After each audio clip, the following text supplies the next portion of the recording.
Yeah. That's you. What's up? We're back. Episode 17. We got a very special guest in the house today. Yep.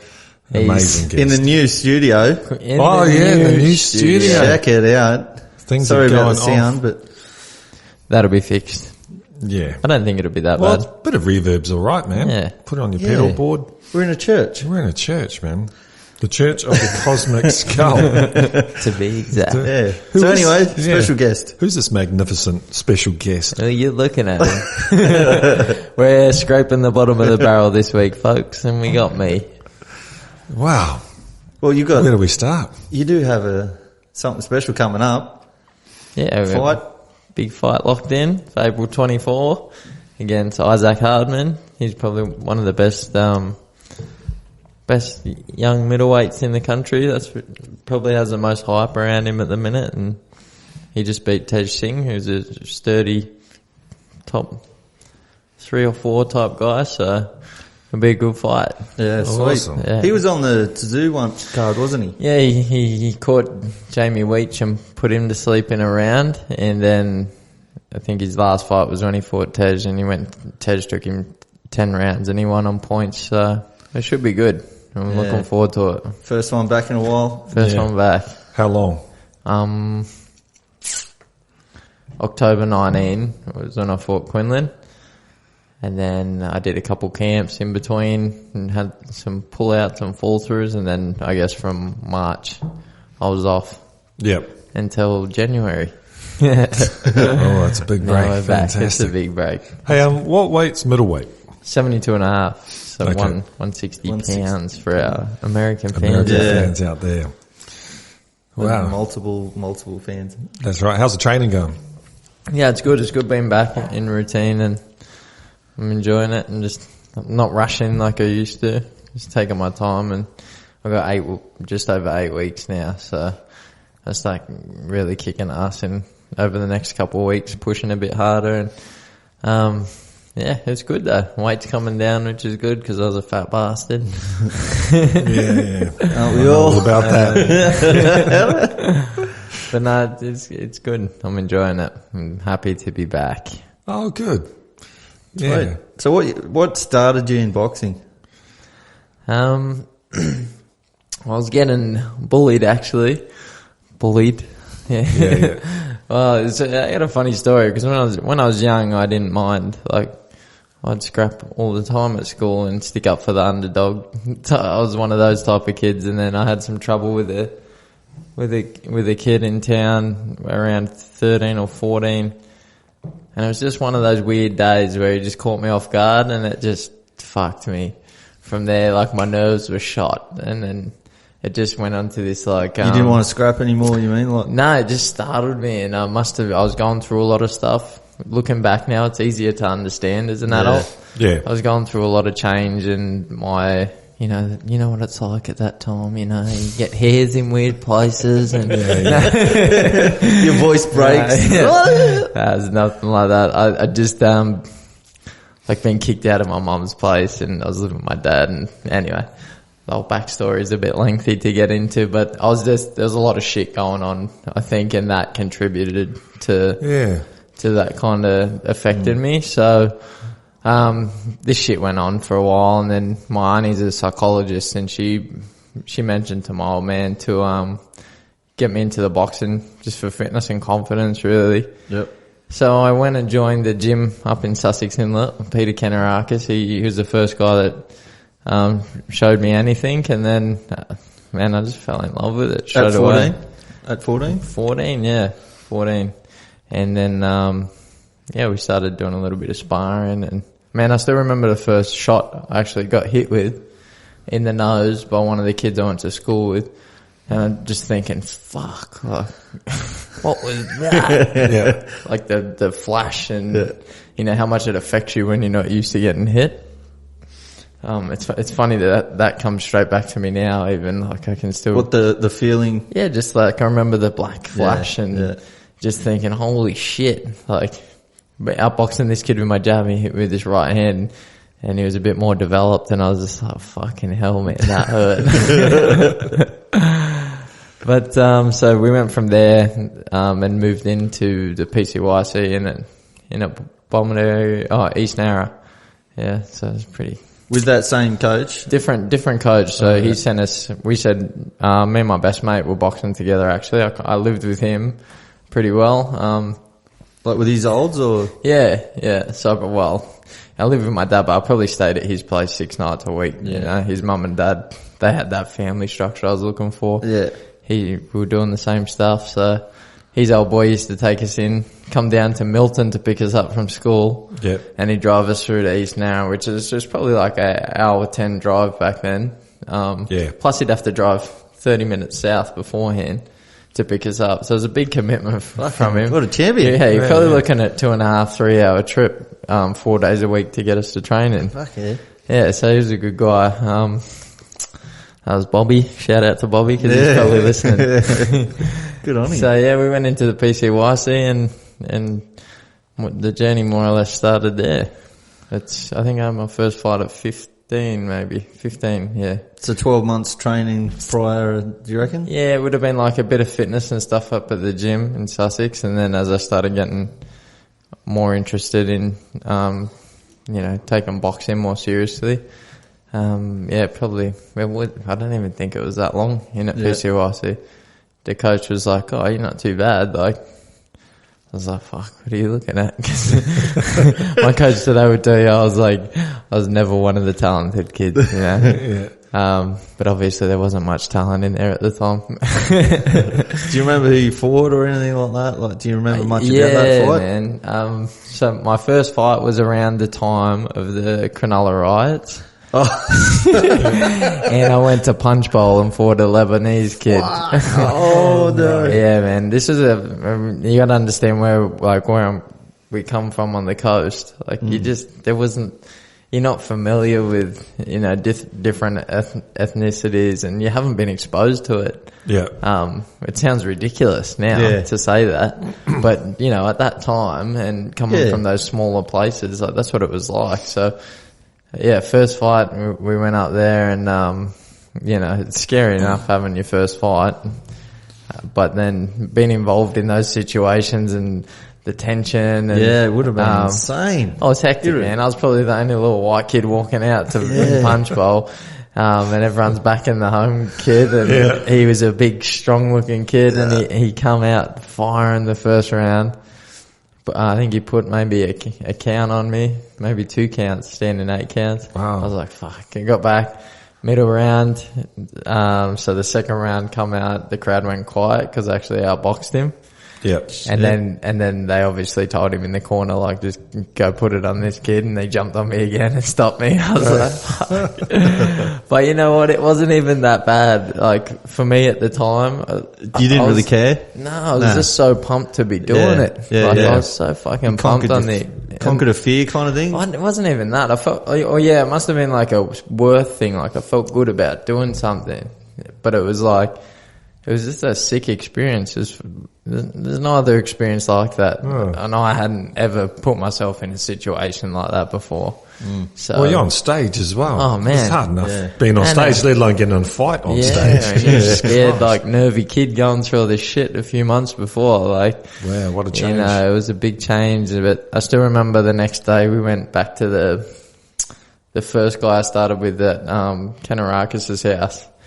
And they were having like a little bit of a barbecue, and he made a real big deal about that I had a fight the day before, and even though I lost and shit, like, it didn't matter. And I remember getting attention off like one of the local girls. I can't remember who it was, but she was real interested in it just because I had a black eye and I fought that. I was like, this is Bloody fucking chicks. great. I've been doing wheelies down the main street on my bike for 3 years and no one gave a shit. But I lost a fight and I'm still getting attention. So I love that black eye. yeah, man, that sold it for me. So it rolled on from there. Oh. So what happened after that? So you've had your first fight, straight into the next one, or? First fight I got stopped, so you have to take 30 days or something. And then I was real determined then. Yep. You can train. Yeah, you can train and stuff, man. Anyway. We used to do some stupid shit. Give us an example. Well, Well, I was a 15, 16-year-old kid at 60 kilos. Like I'd spar 24-year-old fully grown men at flat, like hard. Man, I don't know. I reckon I went home with concussions. I lived out of home at this point. Yeah. I lived with these guys that I was sparring. They were the great old dudes. guys. Yeah, great dudes. Yeah. But Tui Leveni went on to be a professional as well. He had a draw with Ryan Waters, who fought Mundine.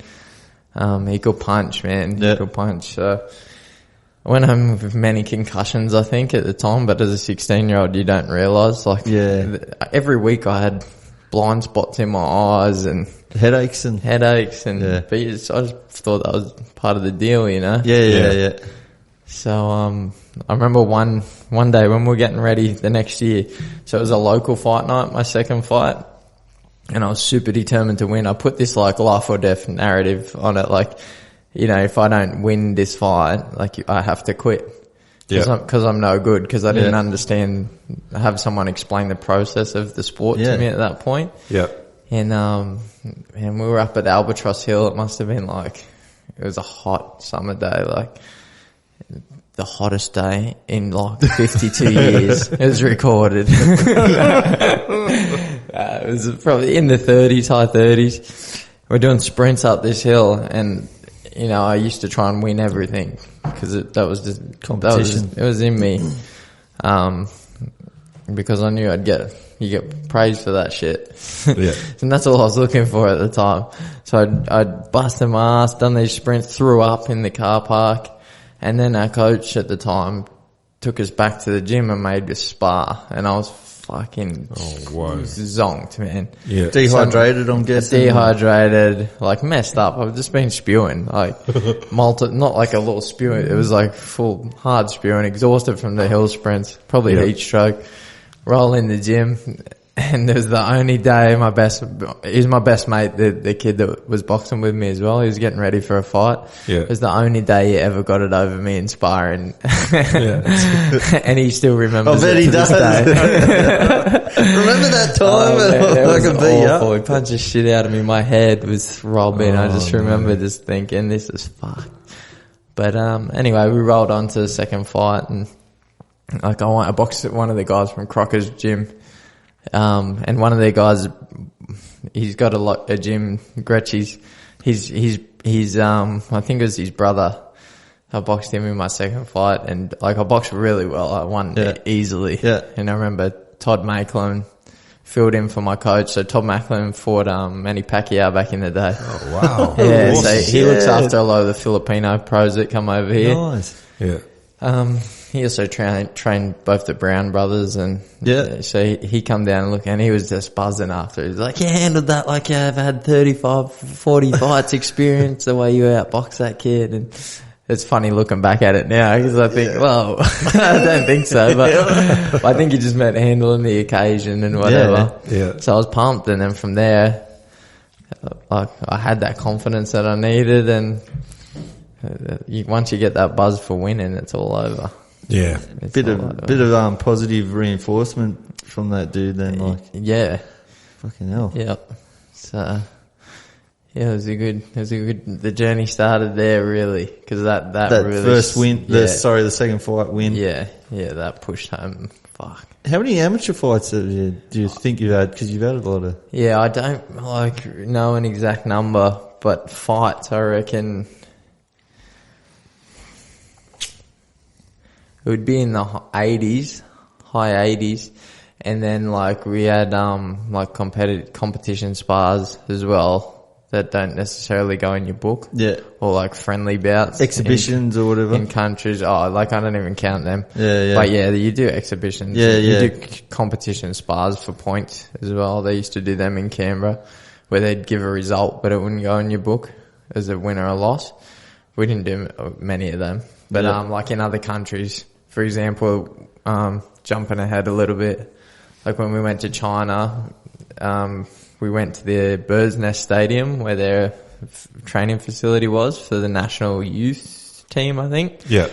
And the first day there, like we boxed under referees, and you're going hard out. They just don't give a decision in your book. So like probably another 10, 15 of them. Yeah. Couple at the AIS for like selection stuff where they judged them and like they just score it and we analyze it after and stuff. So yeah, probably close to all up. I think I've had about 120 fights. Yeah. That's a lot of fights. Yeah. Damn, far out. That's why I got a fucking skull cap and deformed bloody forehead and shit. It's trying to protect your brain, the bones. Oh man, I swear I was a good looking kid once. I don't know what the fuck happened. You're not selling this boxing game too well. And you're going back for more. So, well, you can't beat it. That it's the hard. adrenaline rush, is it? It's not. I don't know what. It's the purpose and like. I guess for me at that time, like going back as a 16, 17 year old, living out of home, I didn't have a job. I had no desire to do anything normal. Yeah. Yeah. And I thought, fuck, like this is where it's at. I didn't even know where this sport could take me yet. I hadn't been anywhere before out of the state or. You know, I didn't know it could take you around the world, but I just saw these legends have these nights, and I fell in love with the idea of experiencing that stuff, holding belts, and you know, having those moments that test who you are and what you have in you. Like I always felt when I was a kid that I was supposed to do something a little bit different, and you know what? It's probably just an idea you hang on to as a measure of like hope to pull you through shit, maybe. And I had this teacher once say to me, and this is probably the one positive thing I ever got from school. She said to me, you know, you stand out not because of your academics or because of your behavior or whatever, but you know, you're going to do something outside the box, very different one day, and you're going to be successful because of it. And that I just held on to that from like, I think that in year 6 she told me that. And it just stuck with me. Wow, that's and great. And it just like, it just gave me that. It was weird. It's just stayed with me ever since. I was like, fuck, and I did. I always search for that thing outside the box. And then one day I clicked in boxing and I found it. So. In the box. In the box. In the square. There's not in that box. Timothy Leary had a theory on children growing up, and it was called the imprint vulnerability. And that there's times in your life where something opens in your mind, it might only be for an hour or so, and whatever happens at that point, almost like ducks, when they're born, the first thing they see is their mum. You know, so if they see a tennis ball, they'll start following the tennis ball around. And he was saying that happens with kids and that as well. So it might be something like that.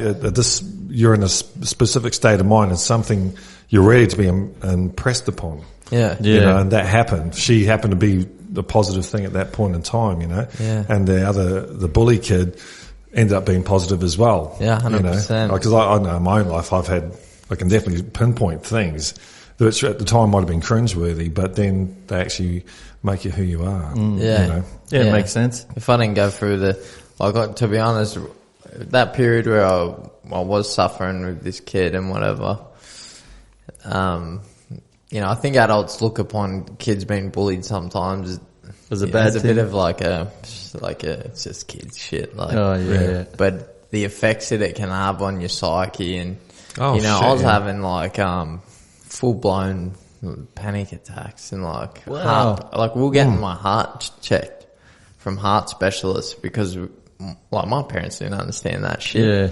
My dad's from the old school, like he had a hard fucking life too. So to think, maybe there was no anxiety then, no one talked about that shit. No. Yeah. It was like had a proper heart palpitations and they'd check everything was fine medically.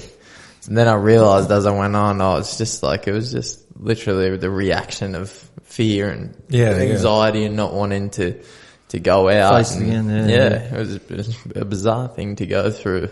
It's a shit thing to go through. 100%. Even when your kid's ever to do it. So that's why I'm always like, you know what, if there's a problem, I'm trying to teach my kids now, if anyone ever fucks with you, just punch them in the face straight away and just sort it out. Yeah. You know what I mean? Like, that doesn't sound, you take that how you want, but it's a solution to to a problem that goes back to Well, you want the dawn of time. It's nature. Yeah. I'm not going to have anyone be fucking with my kids. I Yeah, can tell you that. if something goes down, you want Yeah. them to have the ability to decide where Yeah. it ends up. Like, Yeah. if, you know. Sometimes things need to be stopped at the beginning. Yeah. Yeah. What you find in most bullies, as soon as you hit them and that, they try and become your best friend because they're only scared. I kind of find, like they're kind of weak personalities, I think, 100%. generally. You know? They're frail, man. Yeah, they're afraid and all that, and they put on the big macho thing to... And you find pity in them as you get older. You do. Poor yeah. bastards. Like as kids, when you look back, I just think, fuck, man. Yeah, because I had the same thing when I was a kid, and I grew up in South Auckland, man. These guys were like Jonah Lomu size, man. And like, one of them in particular he was a kickboxer, and I saw him waste this dude, and for some reason he just wanted to beat the fuck out of me, you know, and it wasn't a fair fight in that at all. And he really put it on me the whole time, and it was fucking intimidating because he was like 110 kilos or some shit, you know. And there's one thing, you know, my stepdad saying, just punch him in the face. I'm like, he's going to fucking destroy me if I do that. I should have though. I look back and I wish I kind of had of, you know. But at least you punched him then. Yeah, at least I punched him. But but now looking back on it, I do kind of like, he grew up, you know, in a pretty rough house, you know, not. You don't want to make understanding, you know, what's the word, you know, excuses for him, but you can understand it more when you're like like the Simpsons, like that bully on there, Nelson. Muntz. Yeah, he just he's comes like from the shit. is it the quintessential? Would you say bully that, you know, his parents are all fucked up, his mum's a hoe, you know, like so he just bashes all the kids. Yeah. But also, I don't know, does it go a bit further now with bullying? Like, it used to be like just a bit of bullying, get a bit hit and all that. Yeah, but like, cyberbullying. Now it just doesn't leave now. It doesn't That's stop. the problem. That's why these kids are There's under no so break. much pressure. Is like it goes home with you. Like I used to go hide at home and I knew I'd probably be okay. Yeah. Except when the cunts were yelling out across, like, then they infiltrated next door neighbours' kids, and it was kind of, They anyway, didn't. Let's not give them too much airtime. Fucking assholes. Have you ever ran into him? Nah, man, you know, when I was bashing. Yeah, well, for me, the biggest thing was, I think I was getting ready for a second fight, and I was out running one morning. It was the morning I was moving out of home. And I ran past him and he said something. And I remember just going, fuck you, man. Like, and just actually saying something back and going, like, I'm not even worried about you anymore because I can kick your ass now. He's got no power So now. then later on, my mate told me he ran into him at a party or something. And he was like, oh, that was fucking, I think he regretted it a bit. And, you know, I think he was more worried about my mate than was going to bash him because he'd had 4 or 5 fights as well. Yeah. So that just showed he's just a confused kid, man. I have no fucking, I'm so thankful. Because without that, it wouldn't have pushed me to do this. Yeah. Like shit happens in life. It's meant to. That's nothing compared to your life as a whole picture. Yeah, that's right. It's Such a fine. small, that's why it's so intense for kids because they don't have that Perspective. and that length of time, like, you know, those 10 years or 12 years, that's their whole 100% of their life. Yeah. So it's a big fucking deal, you know? Yeah, especially at that age too. It's a hard, yeah. Fuck. Yeah. 15 You're so years confused old, and shit, man. But, It's like a second of your life really over the it's long scheme of things. I don't even really remember now. Like, you remember certain little flashes and you really have to think hard to get back there. And then do you think that, because you know how fucked up your brain is at remembering stuff, like it's probably putting fake memories in some parts here and there as well? Probably make shit bigger than it is. Yeah. I don't know.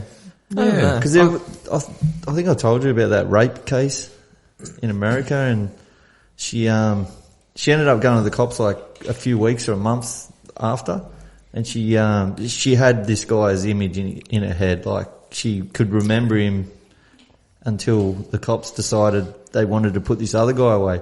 So they just kept showing her photos and then flicking this same dude over and over and over, like until she went, "That's him." Yeah, right.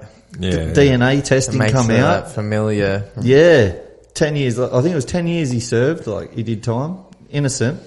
DNA testing came out, and they like stored the. They must have stored the DNA from her because they knew it was coming, and they ended up releasing him. And that's shit. He's catching people at times of vulnerability that I think very easy to imprint. Under a bright light. It was this guy, and it could happen to you. Like, let's say we accuse you of murdering. You did it where were you on Saturday night? I was with my wife, and if she says no, you weren't here, and all your mates say no, you weren't here, how long would it be before you start thinking, fuck, maybe it wasn't? Maybe I wasn't here. Yeah, my memory, I'd be like, oh yeah, well, I mustn't have been. I did it. Just put me away somewhere quiet for a few years. It'd be nice. So you've had a couple of fights and... I was going alright. I had that one loss, and then I went on this little pattern of 1 and 3. Oh, sweet. Would lose 1, win 3, lose 1, win 3. Yeah. Then I got to about 12 fights in maybe 10 or 11. And I fought a young kid called Sam RC, and he could fight. He had a good professional career too. I saw him maybe a week ago, and he's umming and ahhing whether he's coming back or not. Okay. Yeah. So he could fight. He was maybe 29-0 at the time. Oh wow. Yeah. So back in these days, you could get a call at lunchtime and go and fight. Yeah. Okay. That night. Now they got this fucking combat sports authority. Everything's got to be approved a couple of days out and whatever. But we could just literally get a call, go and fight that night. So I think they called me the day before, and I was like, yeah, because my coach at the time was old school in the way he thought like you just get better just by fighting the best guys. Is this the PCYC guy? Yeah, he's a good guy, and he taught me how to train hard and be tough and whatever. But he was only young at the time as well, so. When you're trying to bring someone along, that works for some, not for most. I think it works when you're at a certain level. You have to have that experience and stuff behind you before you start doing that, because otherwise you just end up getting flogged, bashed, and you lose all your confidence. So I fought Sammy, did okay. He beat me fair and square, and I thought, fuck, I need to fight him again. Fought him again. Thought I'd do better this time. Straight away? Maybe like the next fight or a fight after. Yeah. It was only a couple of weeks, I think. And he fair hammered me that night. But my coach sent me with the guys I was living with. He couldn't make it up, so he just sent me with me mate from the gym. Oh, okay. And it was funny because Nudge, who's my coach now, he was there with his first fight at Chi. And they'd had a win, and they stood back and they were watching me, and he was yelling stuff to Tui to tell me in the corner, because they were looking around like, fuck, we don't know what to do. Yeah. So it's bizarre, because even that early on he'd started influencing my career at that point. It's super bizarre. We'd never really had any interaction or anything. And I was fucking devastated after. I just thought shit, because I was losing it 3 or 4 in a row. I fought another national champion after that. So Sam was a junior national champion. Then I fought the youth national champion. Then I fought Joel Brunker.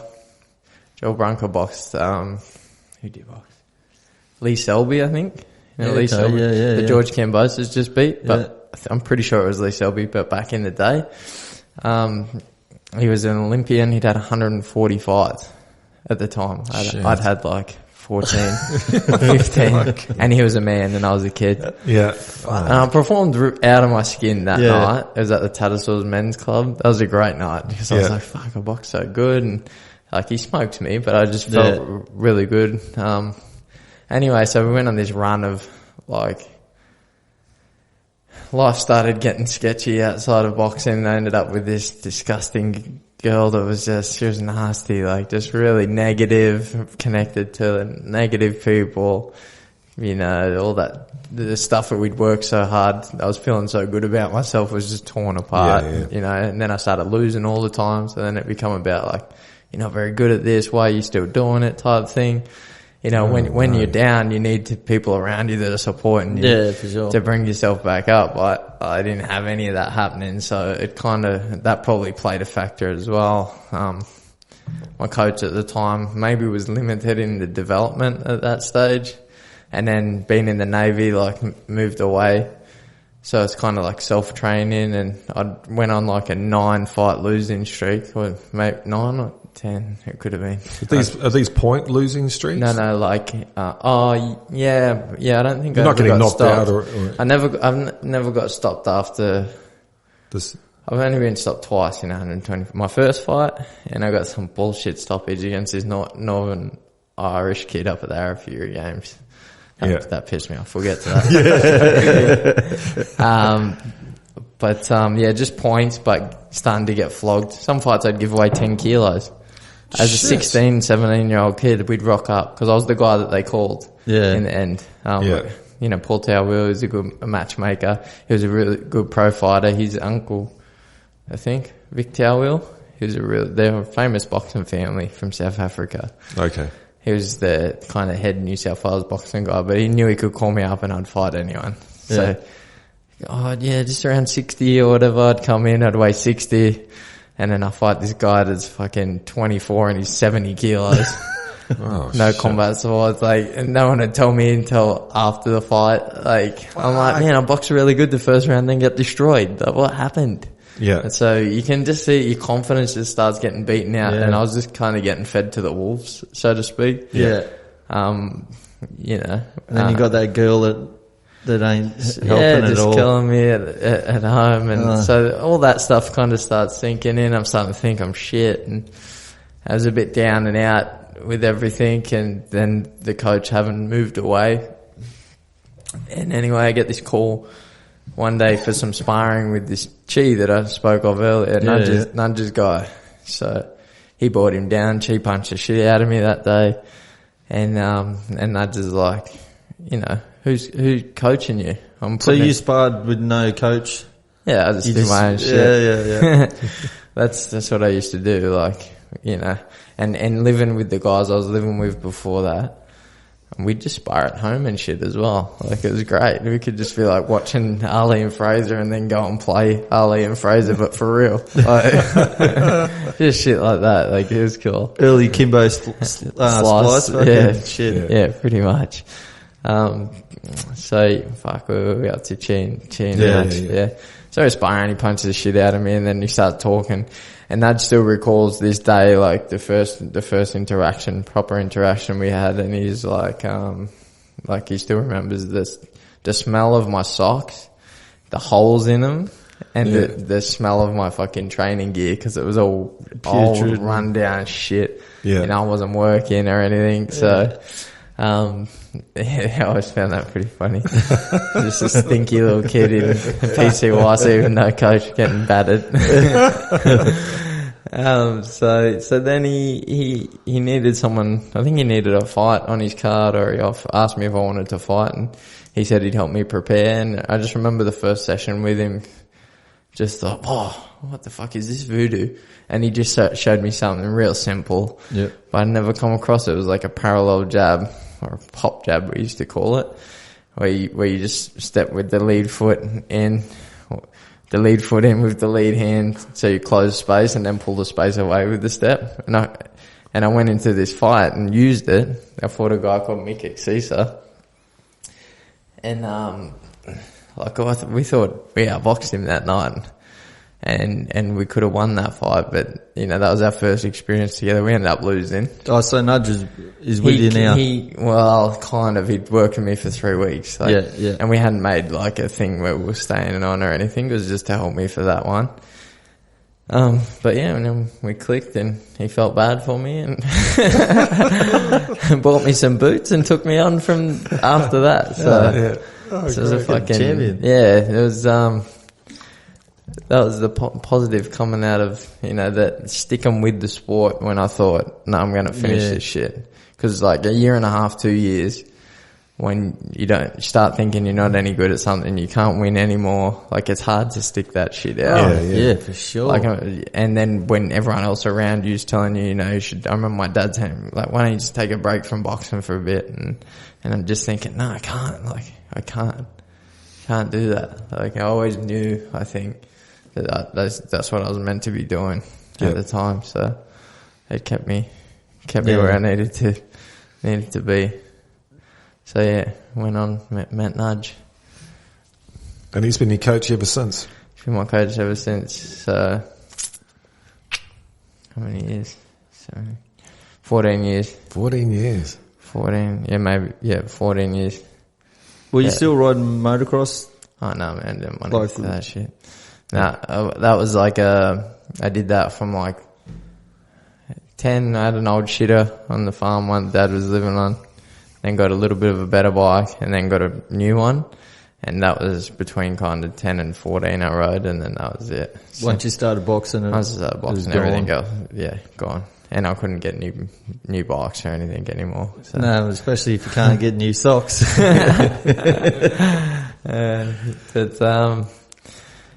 So I met Nudge, and then my fucking career just turned because I was being taught. You know? He took it back to basics.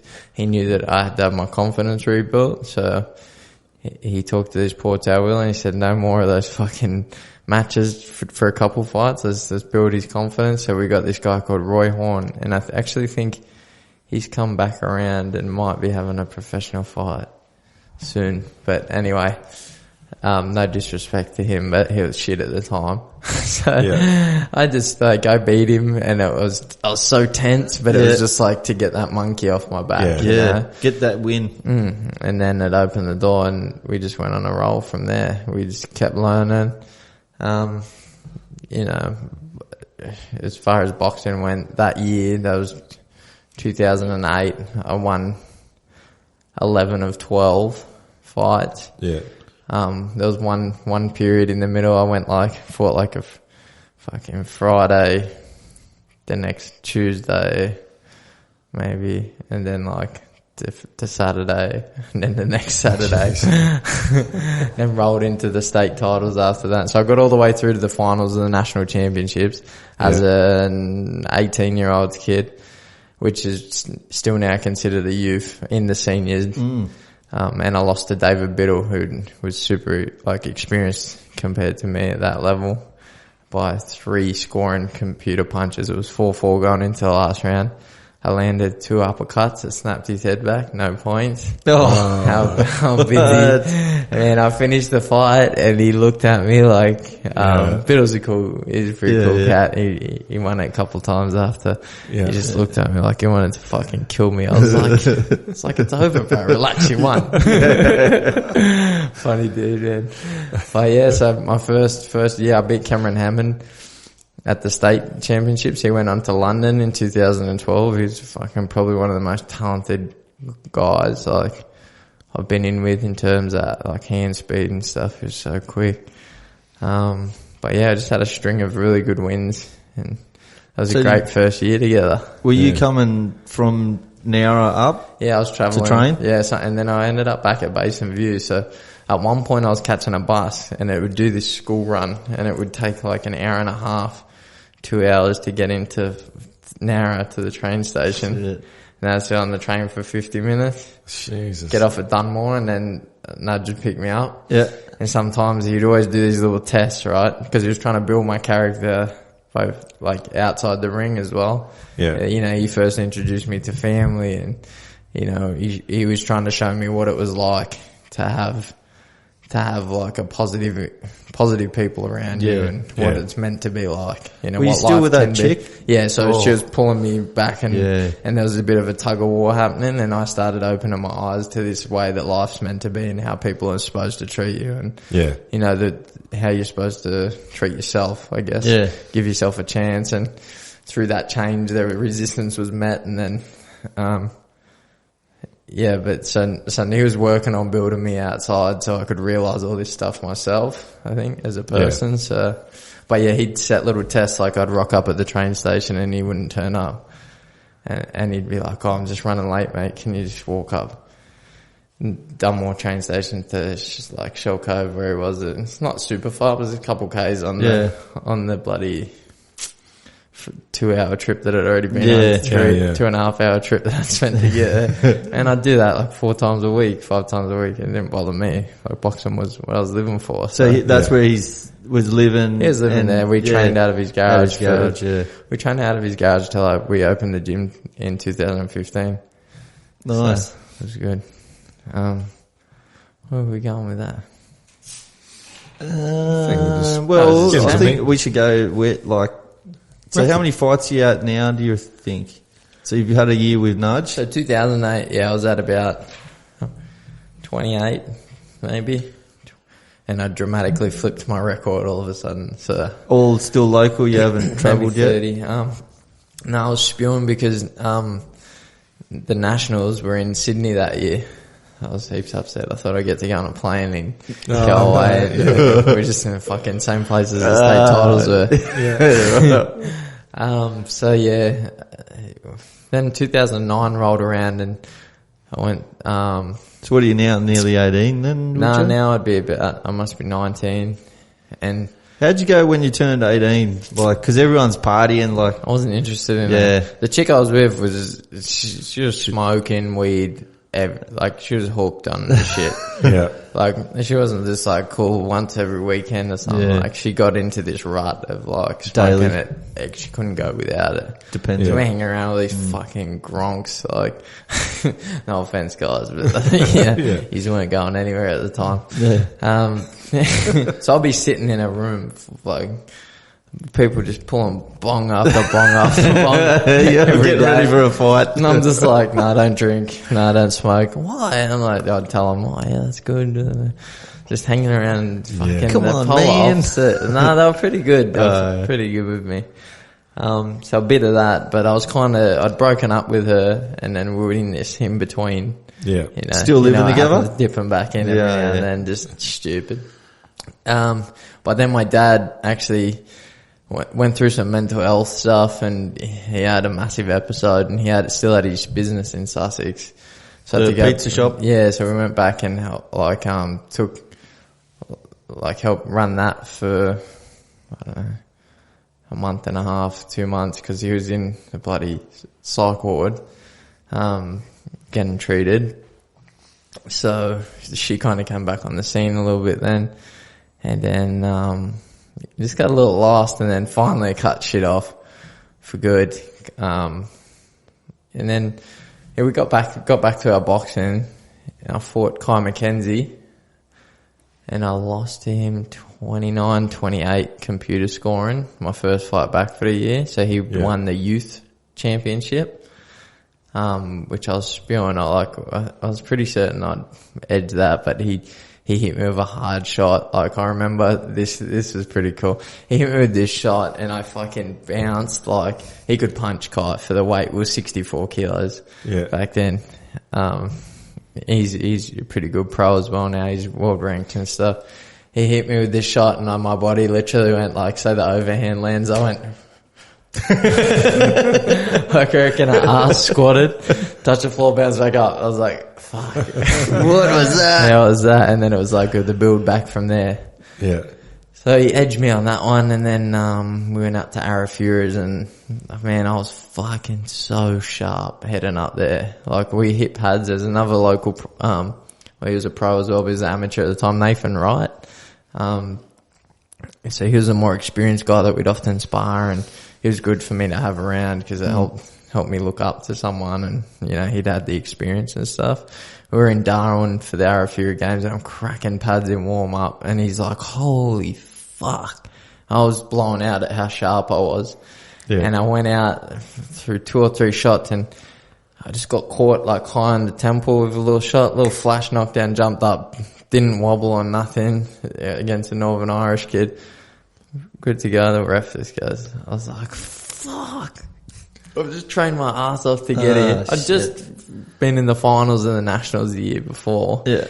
And they were just they was too overly cautious. Yeah. But, you have them. They're just looking out for your best interests. This is at the time. This is how I felt. So then, that kind of tied in with the whole situation with my dad and all this other stuff. And then I just took some time out. My shoulder was twangy. So I thought, you know what, I didn't party when I was 18. I've turned 19, coming on 20 maybe. Mm-hmm. Or through that winter, I thought, fuck, I need a break. I need to I've just gotten over all this bullshit in my life outside of the gym and it's kind of, those problems flowed into the ring. Yeah. In those performances. So I need to just go away have some fun for a little bit, refresh, work out what I'm going to do. And then I moved in with my best mate and we just partied for like, man, I must have been drunk every day for like 65 days or something. Yeah. So every time I could not drink ever and not drink for a year, but every time we'd had a period to drink, like, I'll just drink every day. It's weird. Yeah. I got that. You're good at that, obsessing on one thing at a time. I'm a bit nuts like that. Yeah, the yin and yang, but there's not like a 1 foot in each. Just jumping like. Yeah, that's what I do. Yeah. Oh. So yeah, through that partying, he was seeing a chick and, the boxing was on the back burner for a few months. So still talking to nudge. Yeah, they were like my they became like my family over that time. Like proper family. And, living with my mate and he was seeing this chick and she lived with another chick. And I met her, one night we were drunk, we went in there, went back to their house and this was a weeknight, we're blind drunk in Huskisson, walking the street, went back to their house, stole all their food and drove home blind, like, we were so dumb. Don't do any of that, kids, if you listen.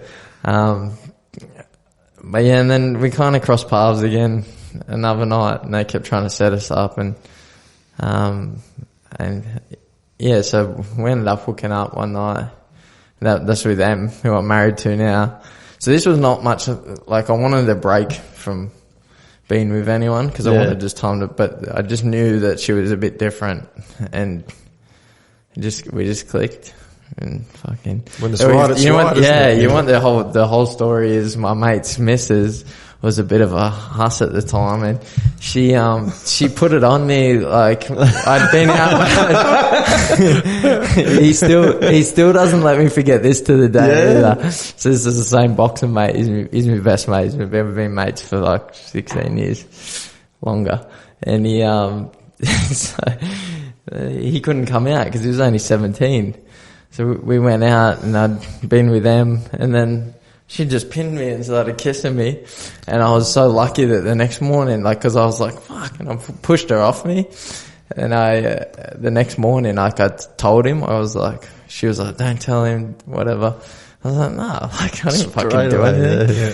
So I ended up telling him and it was lucky because the chick that he was working with was like right there and saw the whole thing and told him later anyway. Oh, honesty. Yeah. It's the best policy, man. So she backed my story and then me and Em were together since then and Em had her shit together. Like she had a full-time job. She was studying full-time. She was an accountant. She lived out of home. Didn't have to bludge money off anyone.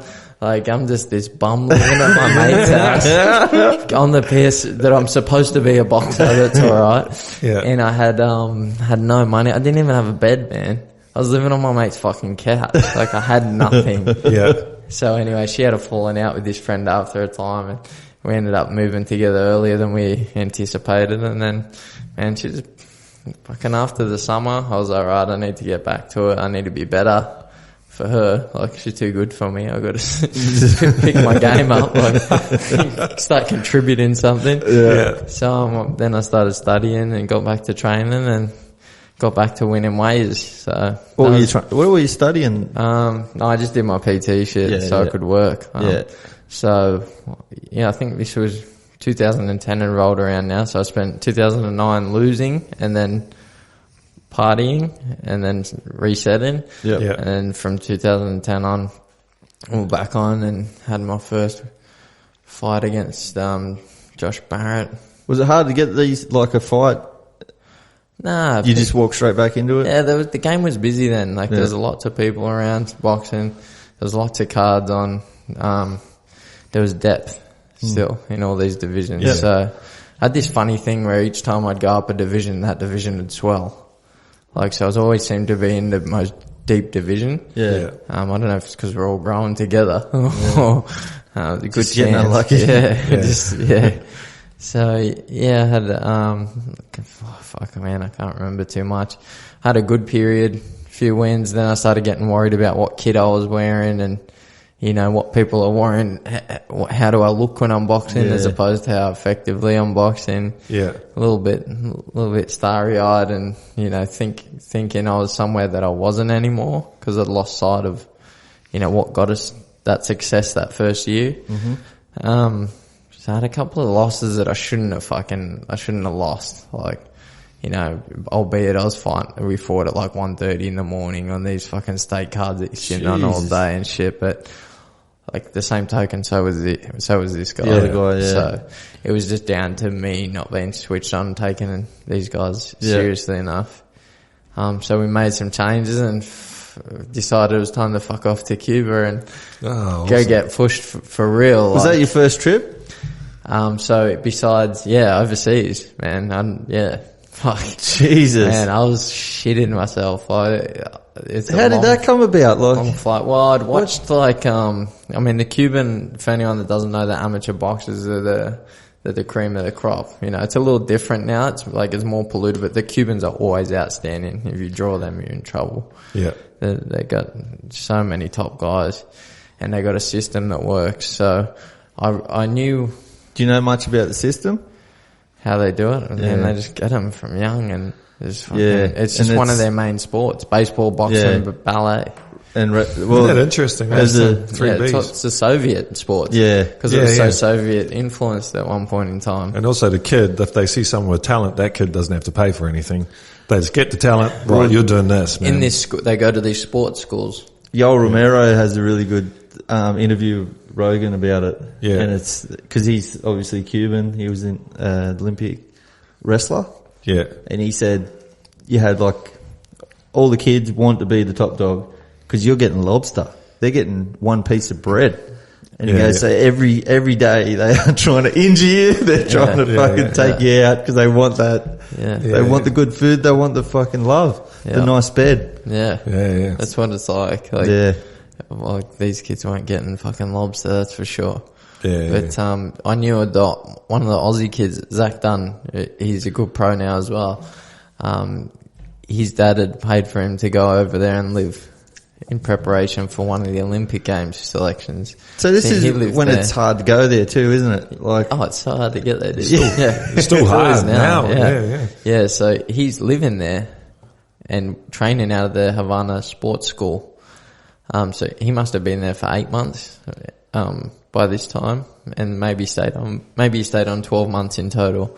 He was starting to learn a bit of Spanish and he was pretty set. And I'd just known him from a couple of the state trips together and just watching him, and he could fight. He was a good fighter. Yeah. So I just contacted him out of the blue one day and thought, I could go to Cuba. So Nudge raised money with local businesses and they sponsored me to go over, and man, I had to fly from first plane trip. I'm from Sydney to LA to Atlanta to Cancun.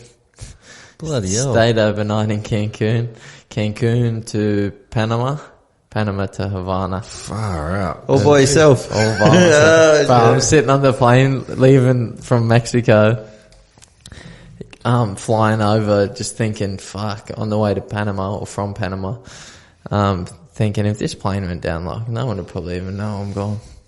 I just remember thinking that thought. I feel so alone, but I fucking loved it. That's what I needed. Yeah. I needed to go and grow up.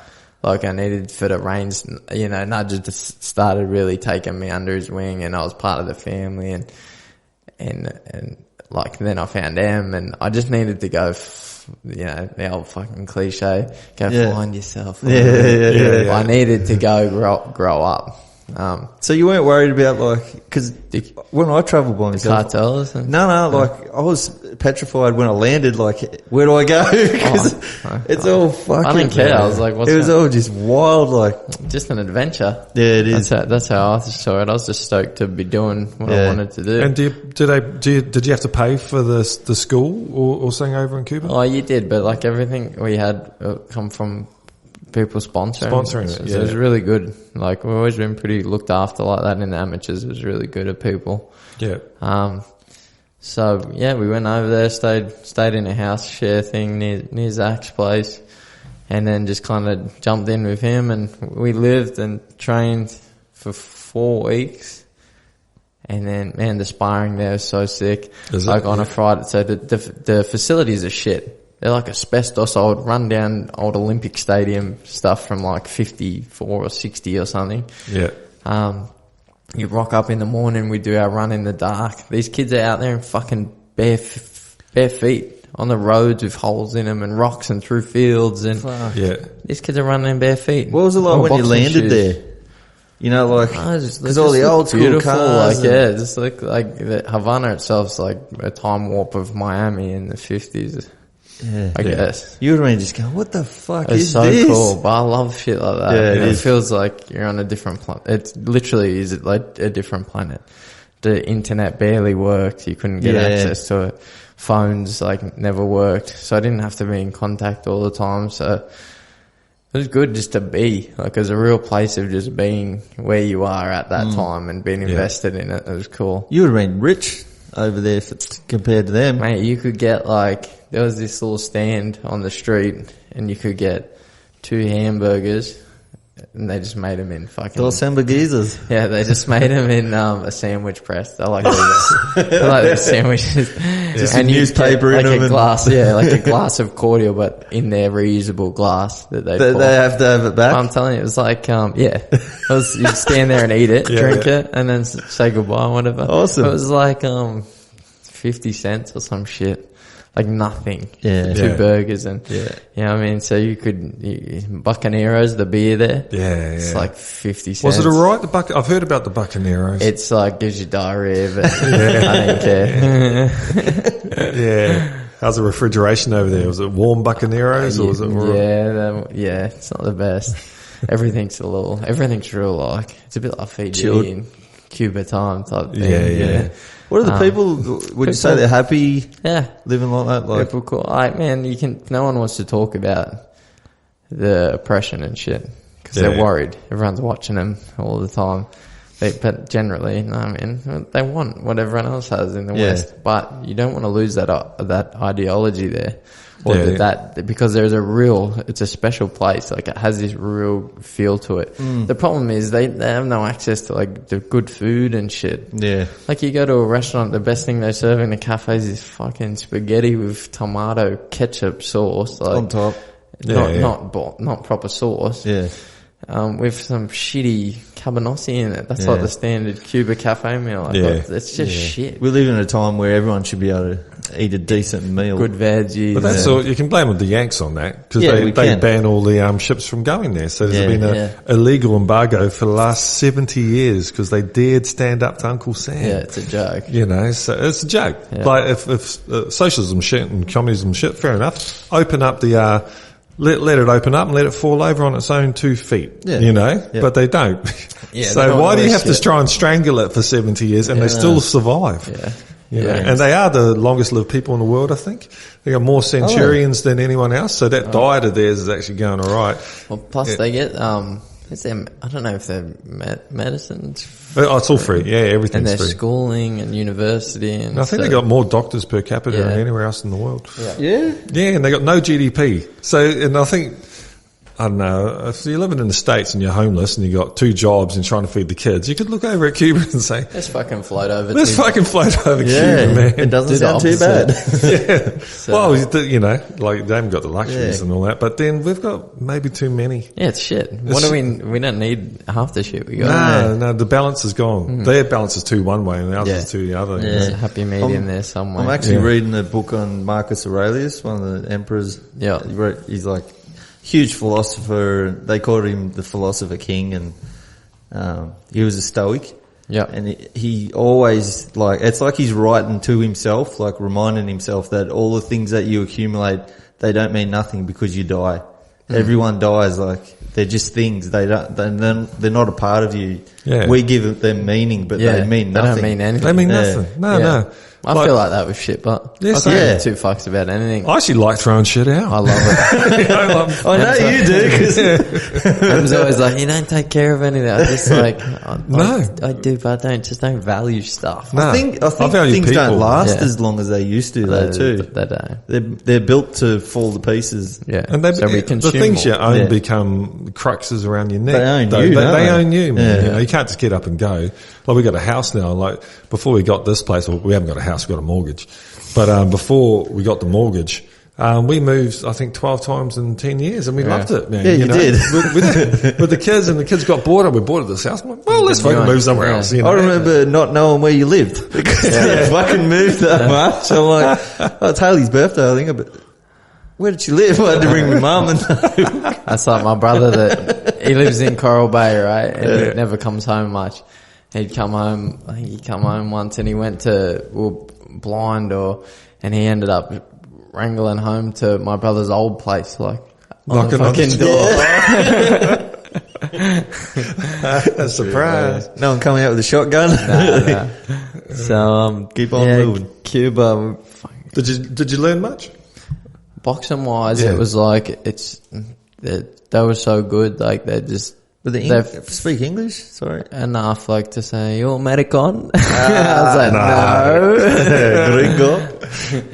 No, yeah, they spoke. It was pretty easy to communicate, really, considering like not all of them, but like a lot of them. Yeah. Enough of them do for sure. How did you get to into the training? To school, like, because you just pay. They all need money, right? So your mate. So Zach was already teed it all in up. there because he was like national level and he was bashing everyone in there. Yeah. Right. Oh, was he? Yeah. So he was eating He lobster. could punch. He was. So yeah, we'd go to this school, we'd do the run or whatever in the morning, conditioning circuits, and then you'd just sleep in the gym. The gym was literally like a red floor, an old shit ring up here, and then on Fridays when we'd do comp sparring, they'd attach like rope rings so you could have several of them going. Okay, yeah. All the other athletes from the other sports would come in yelling and Oh, shit, it was that like sounds proper awesome. fights. It was great. Cool. So they had other countries, like a couple of the boys from the Bahamas Yeah. were living over on sports type scholarships to develop, and a couple of guys from Peru and stuff like that. So they were permanent residents there type thing. Yeah. So yeah, we'd go and do the 3-3s, like full on fight type sparring. On the Fridays, everyone going nuts. It was fucking cool. So they would have been there with their bare feet. Yeah.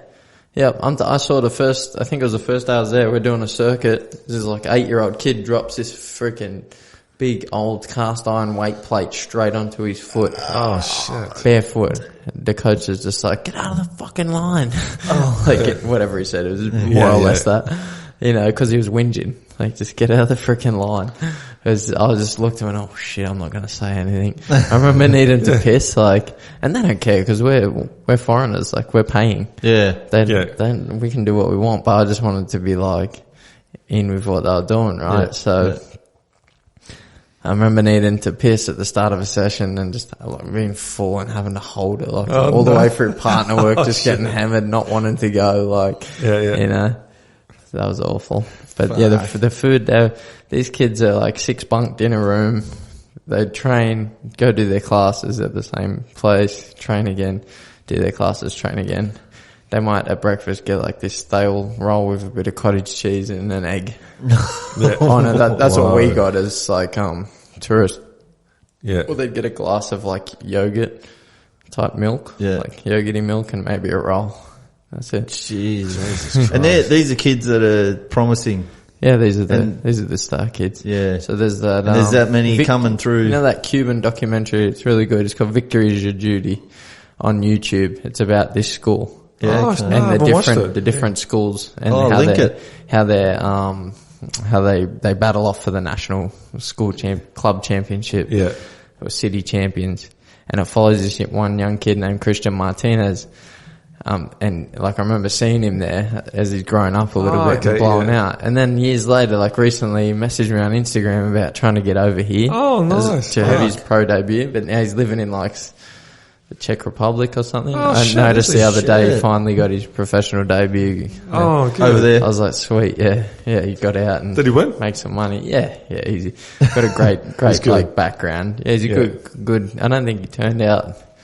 He didn't go to the Olympics or anything, but like Because that's what they're just barrack on, eh? Olympic gold medals. Yeah. No silver or bronze. Just And they Yeah. don't. Do they transfer to professional? not very there. well? There's no pro game there. Yeah, so they So they have have to to leave. defect, and then they're looked on as traders and Yeah. whatever. So it's pretty brutal. So yeah, Cuba was a great experience, eye opening. Developed my boxing a little, but it was more the fact that I got over myself. Realized I wasn't a big fish in a big pond. Like I was Yeah. a fucking small fish in a very big pond, and I needed to just get on with the job. Like started training in joggers and shit clothes and not worrying yeah. about anything Yeah. anymore, being What you look particular. like. Got over all that crap and come back and started boxing good and winning again. And but fuck, we had some actually just going back. We're going to the nightclub? We had 4 weeks of training and then 2 weeks where the team went away for maybe their national championships or something.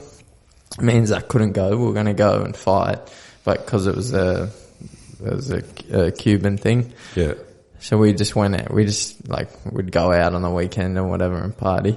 And we had one night over there, we ended up, the nightclubs there are the old mansions, right? So the old movie star mansions, or either they've been abandoned or set up businesses in. Yeah. So and they were all on the coastline of Havana. So you'd walk in, it was like a little club, and then out the back was like the dance floor, they had the pool full, and then they had like a stage set up and the waves literally break in.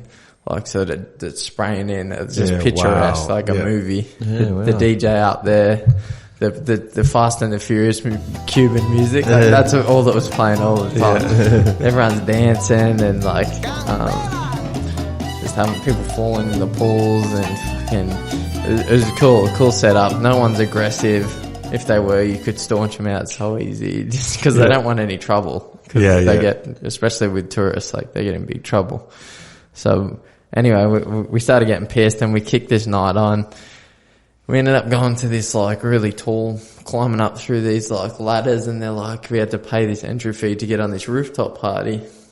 And we're kind of we're dancing away. I'm like checking everything again. I'm like, hang on. And we worked out we're on this fucking, it's a gay party. There's guys making out over here, chicks making out over here, dancing. Like, oh man, that's how like it took us long enough to bloody catch on to it. Yeah. So we hung out there for a while. It was really fun. And then it must have been going on morning, and we went to one of the main tourist hotels. And this Russian guy was blind. He couldn't speak a word of English, and he starts trying to crack on to me and Zach. Yeah. Somehow. He bought us wine, and we're like, fuck it, we'll drink the wine. It's daylight by this point. Yeah. He's trying to get us up to the room. We're like, no. He goes, let's come for a swim. We're like, all right, we'll go for a swim.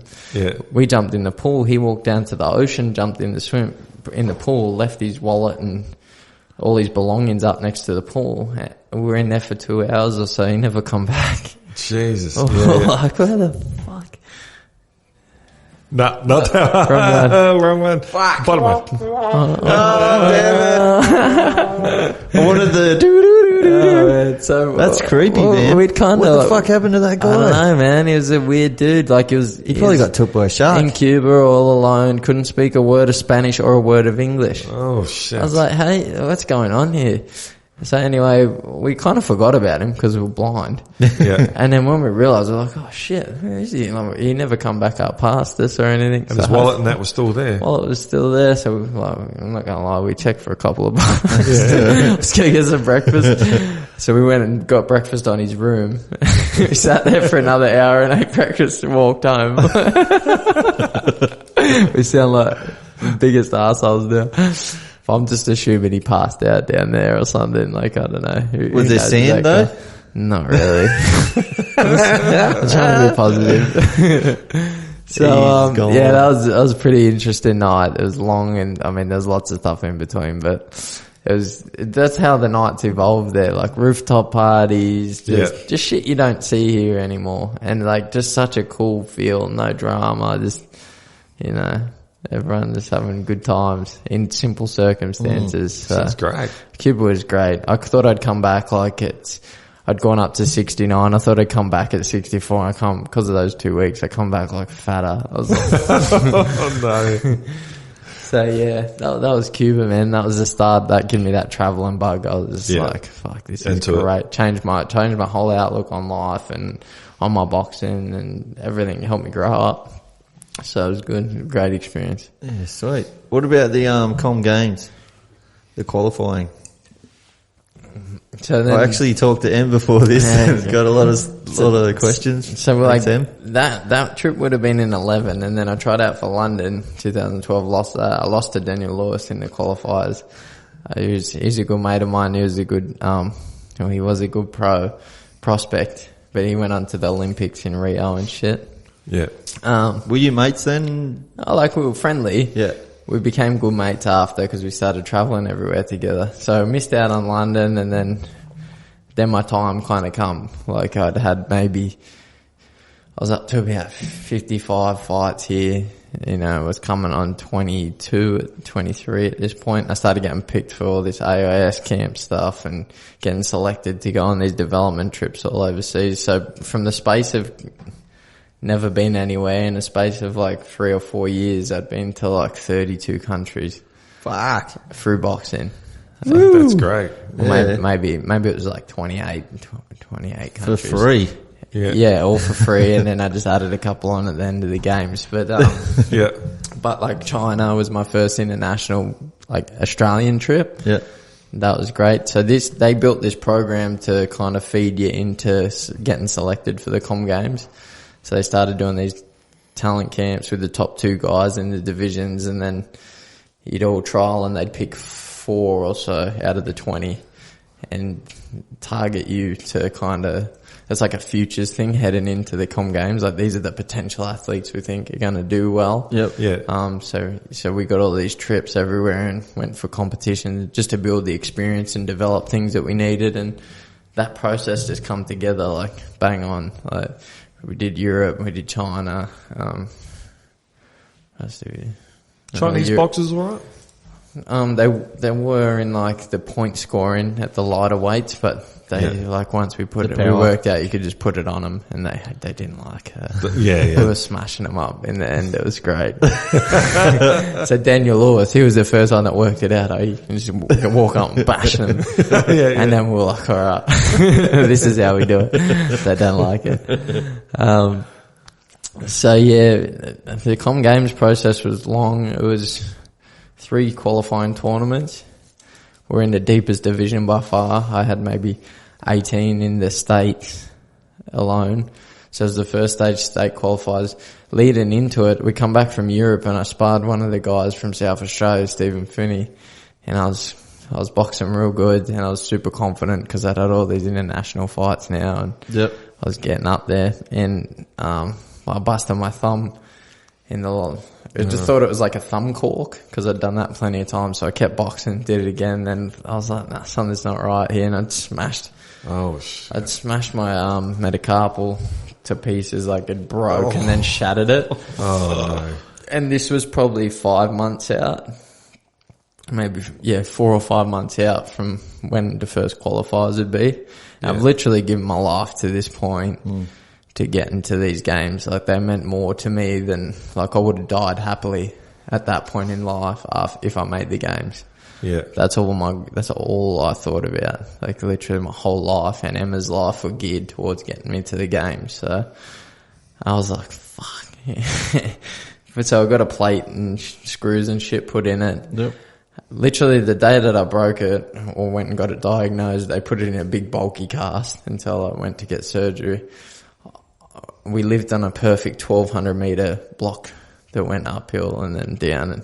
And so our track program, I was up to the 1200s part. So the next day I woke up, I had my arm fully cast, not knowing what's going on with it, and I'm running my 1200s. Like I was so fucking determined, man. Like no one was gonna take it. Like I just knew that this was my time. Did they say no? You're not fucking running with that thing on, or what? Oh no, I didn't give a fuck. Like, they didn't say nothing. Ask. I just went and did it. So made all my times, like, then did shadow boxing with my lead hand, and then did bag work with my lead hand, dumbbell work with my lead hand. I just carried on like shit was normal. Yeah. Got the operation, did the same thing, started attaching, so they had to build me up. Like, I was only a small 75, I was 71 or 72, fighting at 75. So I went and met with the strength coach, and they give me a program to build up and get stronger and whatever, because that was the plan with the national coaches. Yeah. So I got these hooks that are supposed to support your wrist and just started locking that into the bar. So I'd do my 3 sessions a day, one being the strength, and I'd go in the gym with a hook, and my hand had been operated on, and it's in the splint and shit, and I'd just lift weights with the hooks. I'd find any attachment I could to do everything I needed to do in there. And it just didn't hold me back at all. Once it was, I think 5 weeks later, I could start doing partner work. I was just putting it behind my back and just doing it one-handed. Like, was that good? Did it end up being beneficial? Well, I think it did, just for my confidence. Yeah. Because I'd developed so much, I didn't want to lose it. But also, your lead hand, you might not have worked that. It would be a good fucking lead hand. This side was so developed. Like, your shoulder would have been this big. No, literally, you could see the difference. Yeah. So I prepared like that, and then I had maybe 6 weeks with both hands before, I think, maybe a bit less. But first fight at the States, I drew a kid that he was not that good, fought like shit, just got through because of the pressure I'd put on it. Yeah. Then the coach said something to me really good. He's like, he just used other top guys as an example. Oh, they've come back from injury and fought like a busted ass, and then they'll relax and you'll fight heaps better tomorrow. Yeah. Next day came out, I was like, I was really angry after that win. I was like, oh shit, I can't fucking, how am I going to beat these guys if I can't even perform like that? I've just been in fucking Europe and shit. Yeah. Anyway, come back the next day, loose as, it was a nothing fight. I just schooled the kid. Yeah. Hands down, just play boxed basically. And then, the final pulled out. So that took us through to the final stage of the States. So we had another tournament 2 months later to decide out of the top 4 guys who would go. So they'd only take the top 2 to nationals. So then I come into that tournament red hot, just first gear through the first one. And then I fought Ned Kane in the final of the second one. And I won that fight pretty comfortably. Me and Ned were good friends before. And we agreed to just stand toe to toe for the last 20 or 15 seconds or something. Yeah. And we literally did. We just stood and trade punches.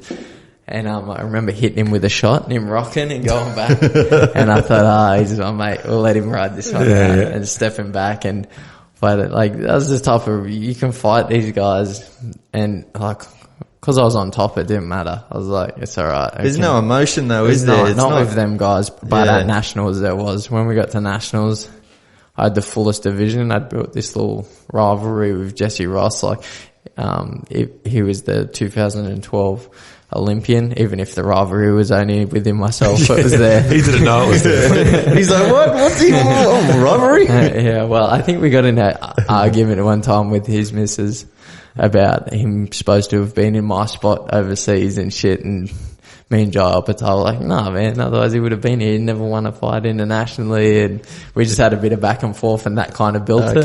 Yeah. So anyway, I drew him straight away, and it was kind of like, alright, whoever wins this fight's going to win nationals. And I beat him. I thought I beat him. I thought it was pretty comfortable. Performed really well. Next day I drew the 81 kilo silver medalist from the year before. He'd come down, boxed superbly. That's probably one of my best amateur performances. Felt shit, but boxed great. Yeah. Schooled him, beat the South Australian champion the next day, and then finally got a fucking day off before the final. And so I'd had more fights than anyone to qualify. I think I had 11 or something all up. And at nationals I had 4. No one else had 4 that year because the division was deep. Yeah. And by the time I got in the final, I was fucked, but I was just like, you're not going to beat me. I remember telling one of the guys before we went out, I was chatting to someone, and they're like, oh, who you got? I go, after I beat this fucking pussy.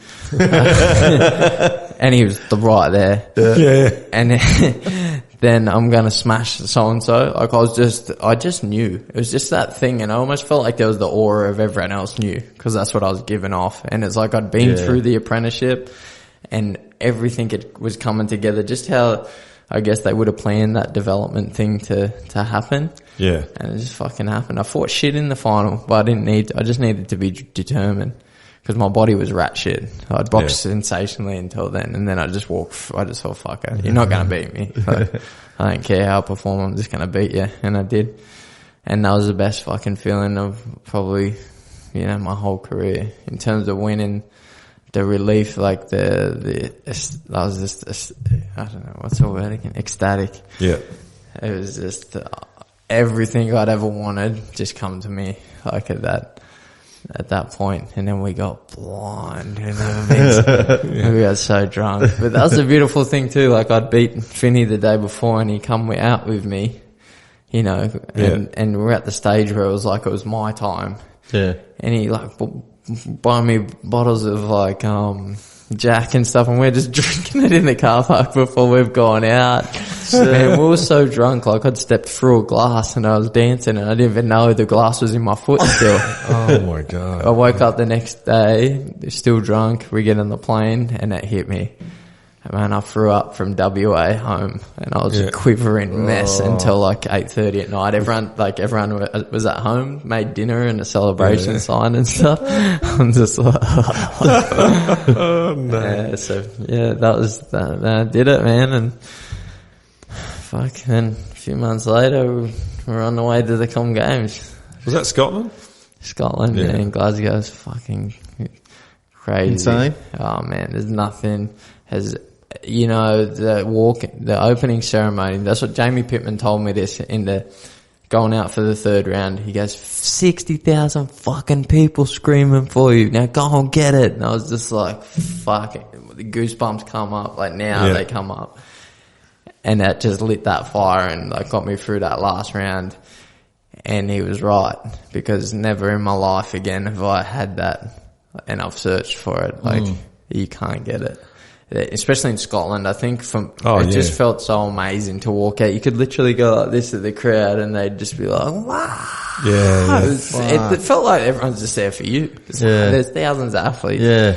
But they make it feel like it's your time. It's a good town though. Very friendly to Glaswegians as well, man. It was insane. Was it winter then? I can't remember, man. I don't think so. It would have been summer, you'd say. Yeah. Pretty cold there in winter. Yeah, I was thinking. I think it was July, August, so it would have been summer. Yeah. But an unreal experience. Didn't box the best tournament. I was burnt out by the time I got there, to be honest. I was too keen going in. I had that thing of trying to outwork everyone all the time, and we got a new coach and he changed my ideas on a few things, and I can't blame anyone else. I chose to box that way, but because I'd gotten there under the tutelage of like what me and Nudge had done with Coach Don at the time. And then that coach has taken away, and this new system. Is that what happens? So the Commonwealth group have their own coach system? Well, it was the national team that we work with, and then the Australian boxing employed a new coach just before, like 8 weeks before. So, it kind of like... They tried to change what you were doing. That's not enough time. Yeah, he just brought in all this stuff, and like I just thought, oh shit, I better go along with it, because he must know something I don't. And he didn't. Were you 25? 24, yeah. I turned 25 when we were in camp at Ireland just before we went to Scotland. Yeah. So, but unbelievable experience, and it was everything it was supposed to be. Besides, I thought I could have maybe got through. I got a tough draw in the end. Like I got an easy first one, no problem. Fought like shit the second one, still almost won. But the next fight after that was a tough one against Fowler. He'd bashed me up in Europe a year and a half prior, but I'd developed a lot since then. So I was confident. I just wanted to fucking scrap with him again, to be honest. I just wanted to punch on again. And where was he from? From England. Oh, okay, yeah. Yeah, he went to the Olympics and shit. But he's signed with Eddie Hearn, and he's doing pretty good. He could punch. Yeah. But yeah, that was the Com Games, man. Got through to the quarters, I guess, or top 16, whatever it was. And then I was down, and Yeah. And then we went traveling for 6 weeks, which is good. And then on that period, I thought I'm going to go pro, which was never in the plans. I just wanted to go to the Olympic Games. Yeah. But I needed something to change. Looking back, I know why I did it now, because I would have went like that meant off the high, everything to me to get a fucking medal. I just felt like I let myself down because of my performances. So travelled Europe, come back, got married, and then made my pro debut on the undercard of Jared Fletcher and Daniel Gill fight, which is sick because I got to spar with Gilly. Yeah. Not far off his peak, regularly in the lead up, because I had a similar style to Jared Fletcher at the time. So that was mad. And that was the Grange's last kind of show that they did when the Grange was like in its glory. The last show they did, and they put me on the debut. I didn't have to sell tickets. They paid me. Sweet. We got put up in a good place. And I thought, this is good. On pay-per-view, this is what the pro game's about. Fucking pro all the way. Stopped the guy in like 2 or 3 rounds, and he was heavier. It was good. It was cool. Were you nervous going into your first pro? Yeah, because you put the gloves on and you're like, oh shit, there's not much fucking padding there. It's different, is it? It's different. The amateur gloves are more knuckle rounded. So you don't get chin. The 10s in the pros are like as thin as they can fucking make it. And then you're trying to thin them out more. Yeah. I remember Tyson saying he grabs a glove and he's like trying to work the knuckles right up to the end of the glove. So it was a cool experience. So when do you think like you stop getting nervous, or have you ever before a fight? Or have you always got that little bit of nerves? You're always going to have some sort of nerves, but you just get to a point where you enjoy it. Yeah. I just started looking. You're not scared of it anymore. You're just like, here we go. After probably the only nervous anticipation I really had was before the first stage of the qualifiers at the state titles, because of coming off the injury and all the pressure, and it was like everything was leading to that. And if I lost there at that stage, I would have been fucked. I wouldn't have been able to go to the next. There would have been no second chance. Yeah. So I carried that pressure with me, but I was glad I learnt from that quick. Relax the next day, and then I've never really been like that since. I go through this weird thing where I'll be like, 20 minutes before, I'm gonna fucking kill this guy. And then I'm like, well, that's not really how I box anyway. So I'm like, all right, now I'm good to go. It's weird. That's the nervous thing, and then it's gone. And then I'm just enjoying it. Like, I love it. That's what you live for. Yeah. Because they're the moments that you actually feel alive. Like, you tend to just exist in a routine day today, right? All those little feelings, the nerves, the angst, those little butterflies we get, the adrenaline, all these uncomfortable sensations, I learned to process them differently and to think like, this is the universe telling you what you're doing means something, or it's worth doing. Yeah. You're outside the norm here, and this is how you get to that feeling that you're chasing, which is the highs of defeat, highs of competition, really. Yeah. Because to be honest, like, you get to a stage even with winning where it's like you want to keep winning. But it's not. I don't even know if it's the winning thing. It just boosts the high a little bit. Yeah. It's just the whole experience. It's the test, The journey. Yeah. So. With your fight that's coming up in Canberra, what's COVID like there? Are they going to have people in the arena? Yeah, they did a show there last year.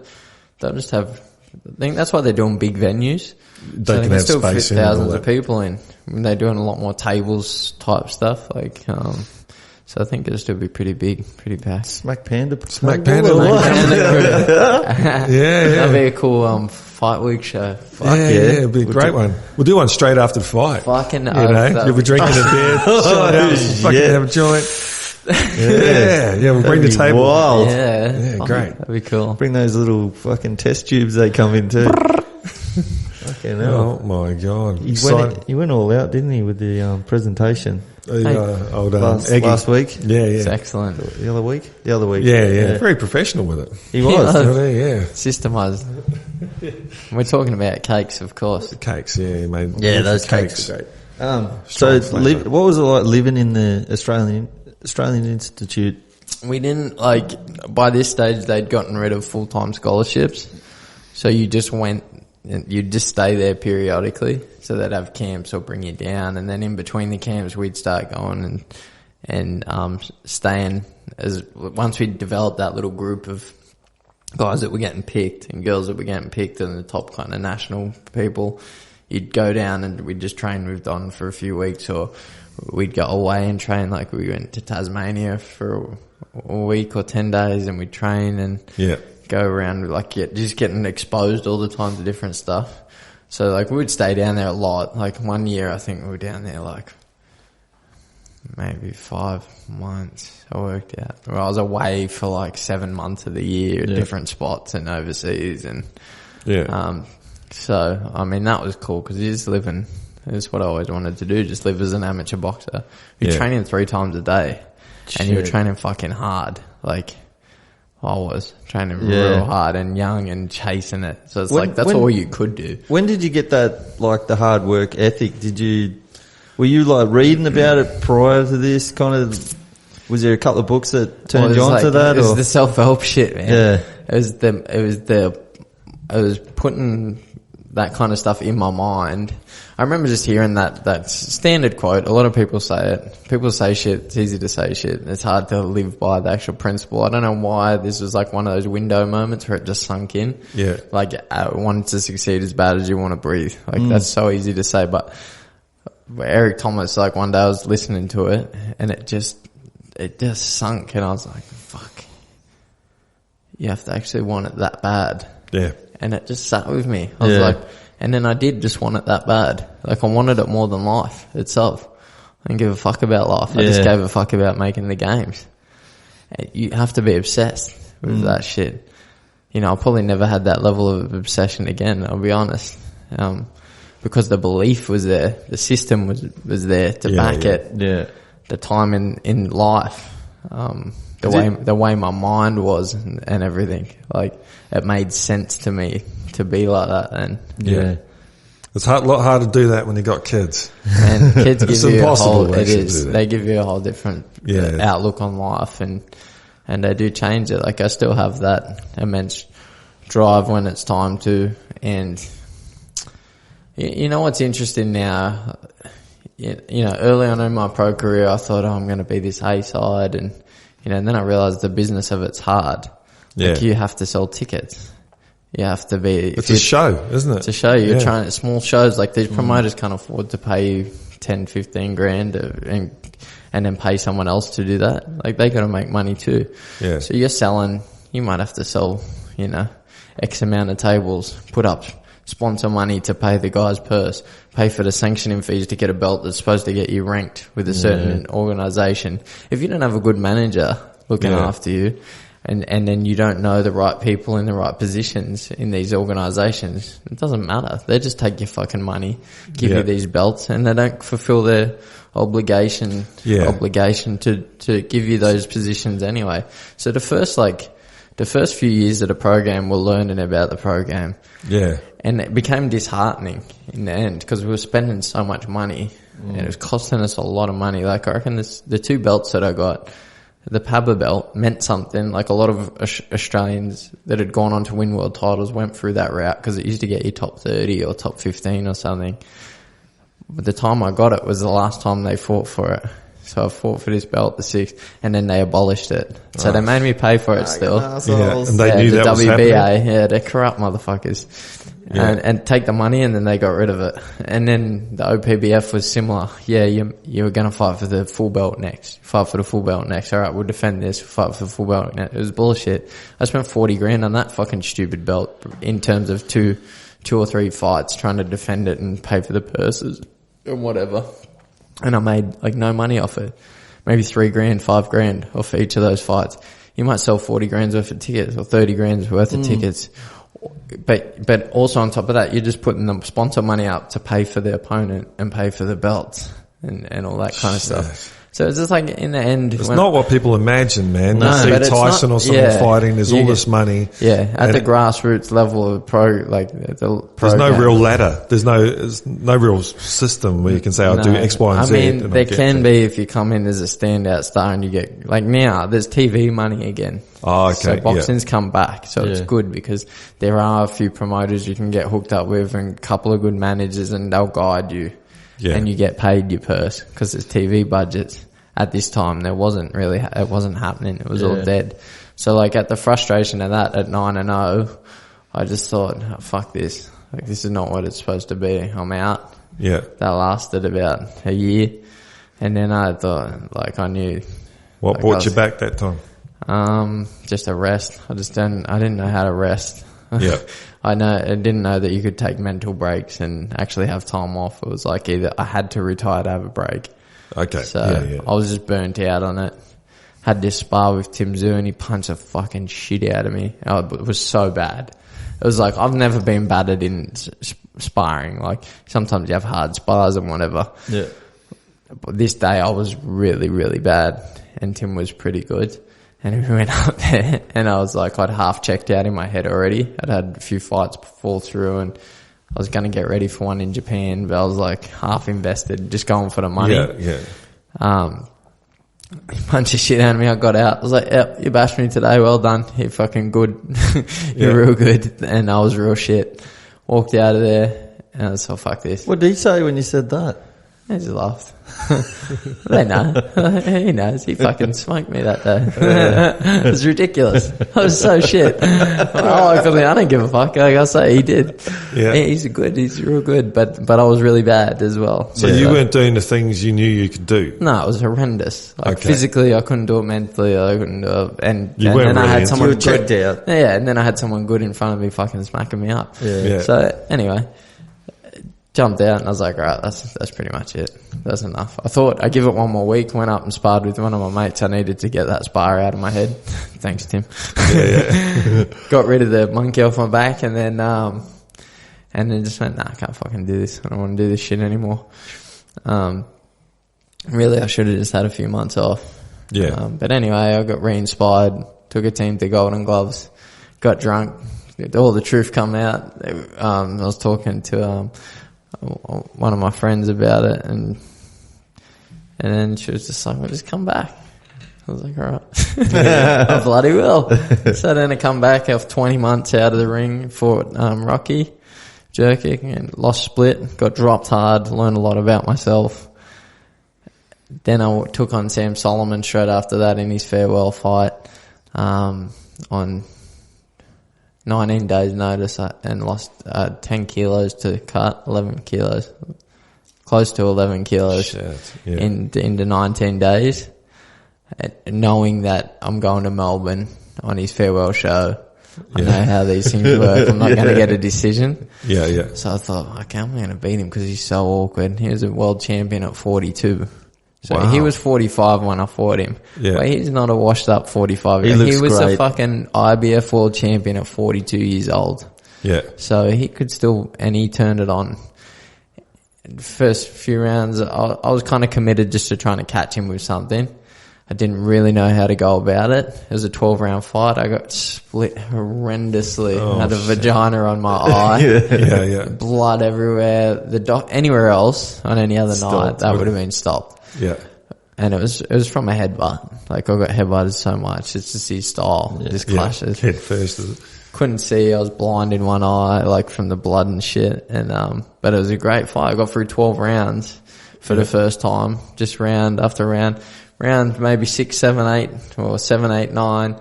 Stood back, dropped my hand low, got down low. I worked out how to counter an awkward style.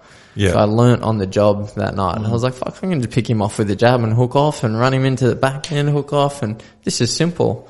3 rounds of doing that. And I'm like, but I'm not going to win. They're not giving me rounds. And they didn't. No. Yeah. Those were schooled rounds. Like I could sit back and do that for 12 rounds easy. I needed that bit extra space, get low. And I was like, I just got to go back to trying to crack him with a right hand or I'm not going to get him out of here. Yeah. So I did that and just couldn't get Couldn't the land. shot off. I'm not a Golovkin puncher, but at that age I knew if I still punch sharp enough where I can hurt guys. So I knew if I caught him well enough, I thought I might be able to get him out. But what a legend. Like Sam Solomon, I was watching at 15 when I started this game. I was standing across from him weighing in, just going, this guy's a legend of Australian boxing. I'm sharing a ring with him. And it was all respect until that bell rings, and then I don't really care. Yeah. You know, you're still going to win, but it was a fucking blowout, and it was the best thing that I ever did. Those 2 fights, because Rocky, I doubt many people would ever come off a 20-month layoff and fight a puncher and someone that has that slick, like, speed and timing that Rocky has. Yeah. And it was close. He just caught me. He caught me with a big shot because I got cranky because I was missing, and I exchanged a couple of shots. He banged me down with a left hook hard. It was like the Tyson Fury type shot. Like, But that was after over. You dropped him. In the first round, I didn't get a fucking... That was bullshit. I watched it about 600 times. Anyway, at that point would have given me the fight. But anyway, that doesn't matter. That taught me that the O doesn't matter. Yeah. Those 2 fights flowed into my last one against Reynold Quinlan, who knocked Daniel Gill out. And Daniel Gill was like a bit of a hero to me coming up, being able to spar with him and being a world champion and stuff. You know, kind of early in the pro career. And I fucking lost 1 round at the first round of that fight, having a look at him, and then just put on the performance of my career so far. Pushed up and just battered him for 9 rounds. And Ren's a really cool, like, he's a nice guy, I like him. Yeah. But just shut the distance and just fucking was not being denied. And I just feel like from taking risks, which is what I come back to do, I come back saying to myself, you know, I'm not trying to be that A-side and navigate this and navigate that anymore. I'm just coming back to fight the best guys.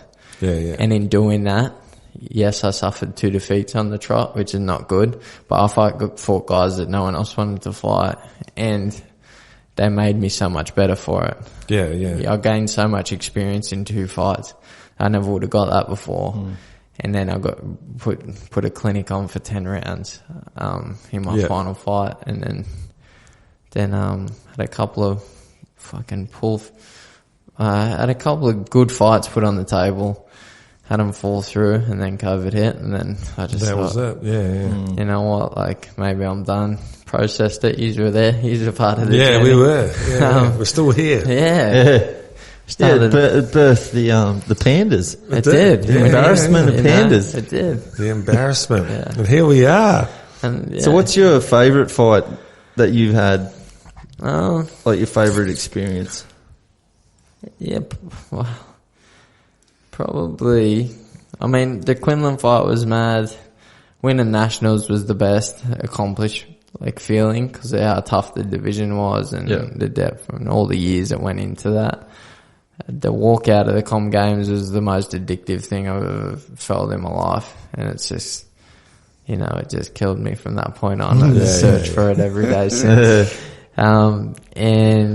But fight was, I don't know, like, they're all, the Quinlan one would have, if that was in front of a bigger crowd and everyone got to see it, that probably would have taken the cake because of the type of night it was. But to be honest, after I'd seen everyone, like, the high went real quick. So that's changed. It's I just enjoyed that I enjoyed the fight. Yeah. Enjoyed the process the push while it was happening. Yeah. And then it was like, it's over, and I almost had to carry on a little bit to myself to enjoy the victory a bit more. Yeah, right. You just wanted a cup of tea or something. Yeah, no, literally I went to the bar where everyone was, to say hi, and then I was like, we gotta go. I can't do this. Like, I'm buggered, but I just want to get the fuck out of here and go take it easy. Yeah. Like, so that buzz is kind of, I don't need that anymore. Yeah. I do it for just for me internally to overcome the challenges. And that's why I want the best guys. Like, cause I want those moments in the ring where we're tested. That's what it's about. Like, it's just like overcoming and then conquering. Sound like I'm going to Tyson. Conan. So that's why I'm taking on, this good young boxer. Yeah, Isaac. Cause he's the up and coming bad boy. Yeah. Brat. And I want to take him deep, and I want to get into those fights. Because they haven't seen it because most people didn't see the Ren fight. Yeah. No, it wasn't televised. Yeah. I think it was on the big screen, but... Yeah, and then the camera recording was shit. Yeah. So, you know, they don't really... It's not a bad thing because there's different sides to my game that people don't know about. And, yeah. Like, those fights show who you are. And to me, that's what this sport's about. Yeah. It's finding out who you are. That's all I want out of it now. Fuck yeah. I don't. Right. What about, so there's a bit of talk of like a flow state. When you do something for so long, you can enter a flow state. Do you think you've been in that? And when would you say was the last time you've been into the flow state? If you have. I don't know. It's hard with combat because you're thinking all the time. Yeah. You have to think. Yeah. Sometimes, some days when you're feeling good, it's easy. Yeah. So there's definitely those days where everything just happens and you feel relaxed, and like you just feel relaxed from experience too. So even in shitty situations, as you get experience, you get more relaxed. Stuff doesn't bother you too much. Yeah. Especially once you're in shape, because you know you got everything you need. Yeah. But I would say like, I don't know, a couple times in preparation for the games qualifiers and stuff. Like one day I was really struggling with Luke Woods when we're down at Tasmania sparring. It was an awkward southpaw, and I was at a different distance with him. And then the next day we went out and sparred, and we're all moving around together. And I just went in with a different approach. I just stay super, like just outside of long range, box off the back foot and counter punch. I just remember just schooling, like no one touched me that day. Yeah. I was just so relaxed, and I could see that the coaches looking on like, shit, he's good today. Yeah. I just got touched by nothing, and just kind of boxed like a Cuban, like just pot shot and moving off the back foot, and I was like, that was easy. Maybe one of those. Yeah, that sounds like a flow. Like that. Like, it's just, you're just in tune with everything you see and everything. Like it happens. But yeah, I don't, no one particular fucking fight or anything. I don't think. What about your Goggins moments? Because there was a time there when you were just all Goggins there. Yeah. And I still listen to him. Oh, fuck yeah. I listened to him the other day. Because he just everything, reiterates a lot of the stuff I was doing without realizing it. Like I just sometimes, because it's you just feel like it's no big deal. Like I didn't even recognize half the stuff I used to do mentally in that until I look back. Yeah. I was like, oh, I had that. Why am I missing that now? Yeah. Like I used to do that shit all the time. And then with the Goggins thing, it was just like, I was like, man, I'm a professional fighter.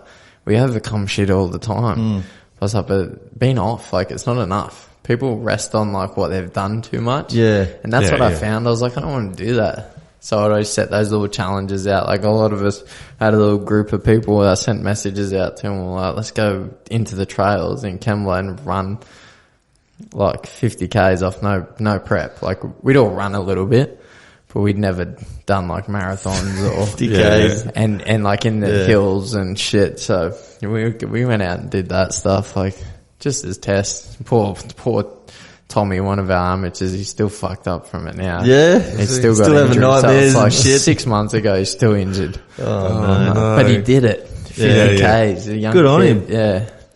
Yeah, he smacked it. So I got into that stuff for a bit just because I needed to find, I guess through the struggle of transition, and I was trying to find myself. I never identified myself away from boxing. Yeah. You know, like if you go back to the start, all my worth come from starting to achieve and being an athlete and, through accolades and different things. And it, you know, until we got together and started chatting about stuff, and like last year really.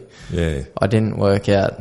Yeah, and it's been quite a journey. Yeah. It didn't work out who I was away from the identity that I thought I had to be. Yeah. Type thing. So through doing that and letting boxing go, it's like I come back to wanting to do it just for me. On different terms though. Yeah. Yeah. Just cause I want to fucking do it. I don't need it to feel like I'm worth something anymore. Yeah. You know?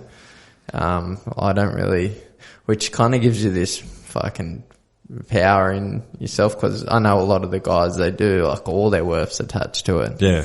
Doesn't mean I'm not going to train any harder or fight any harder. Yeah. Because it's just, that's who I am. That's in me already. But I'm not going to, like, I don't have that dependency on shit. Like, you know, if you say I'm a shit boxer, Who cares? Yeah. I don't give a fuck. Yeah. Some days I probably am. I think, I don't know, like, I'm not a boxer. I'm me, but I've got that stuff that makes you a fighter, makes you a good fighter in me. yeah. Yeah. But I don't need boxing to kind of fulfill me anymore. Like, I already have everything that I need. And we get real spiritual now, guys. Yeah. I have everything. Well, you've got covered. that fucking mat. He's hitting Shakti us, mat. Shakti mat. If you guys want to jump on board as a sponsor, I love your shit. Saved my back many times. Yeah, So man, I've got to get one. that'd be good for the Panda boys. They Yeah. would. These chairs are pretty uncomfortable. They- Yeah, these chairs, yeah. They don't squeak though. They need a, what is it? A Shakti mat. Shakti mat. Yeah, I we think that's need what they're called. Shakti. Get us 4 if you can, Shakti. Shakti. That'd be on awesome. that. One for our guests. Yeah, Yeah, for sure. Because usually it's not one of us. No.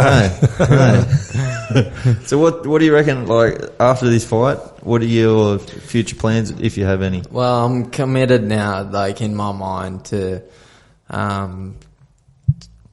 give 100% again. 10 rounds? For, this is a 10 rounder. To give 100% for the next couple of years. Because, Okay, I'm 31, I've got maybe 3 years, I think. 3 Yeah. years. It'd be a bit awful going on, but it's 35, 36 years.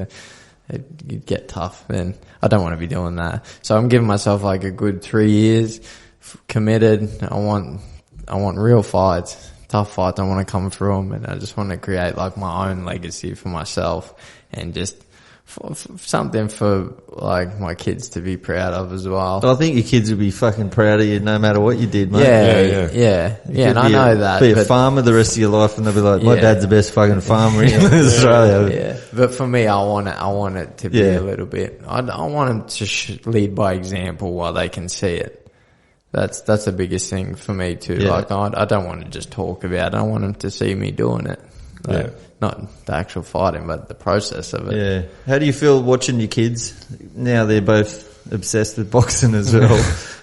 I don't know, man. I think they'll just. You feel a bit weird about it, or Yeah, are you like, I don't know if I'd like. We always joke about it, if they do it or not.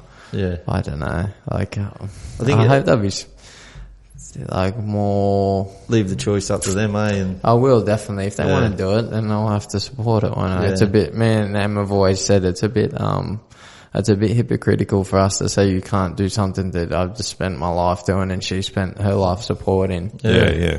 So we would support it, but like, I want them to know how to punch and understand it. and if they lose, you can then just bash them. well, I'll be too old then.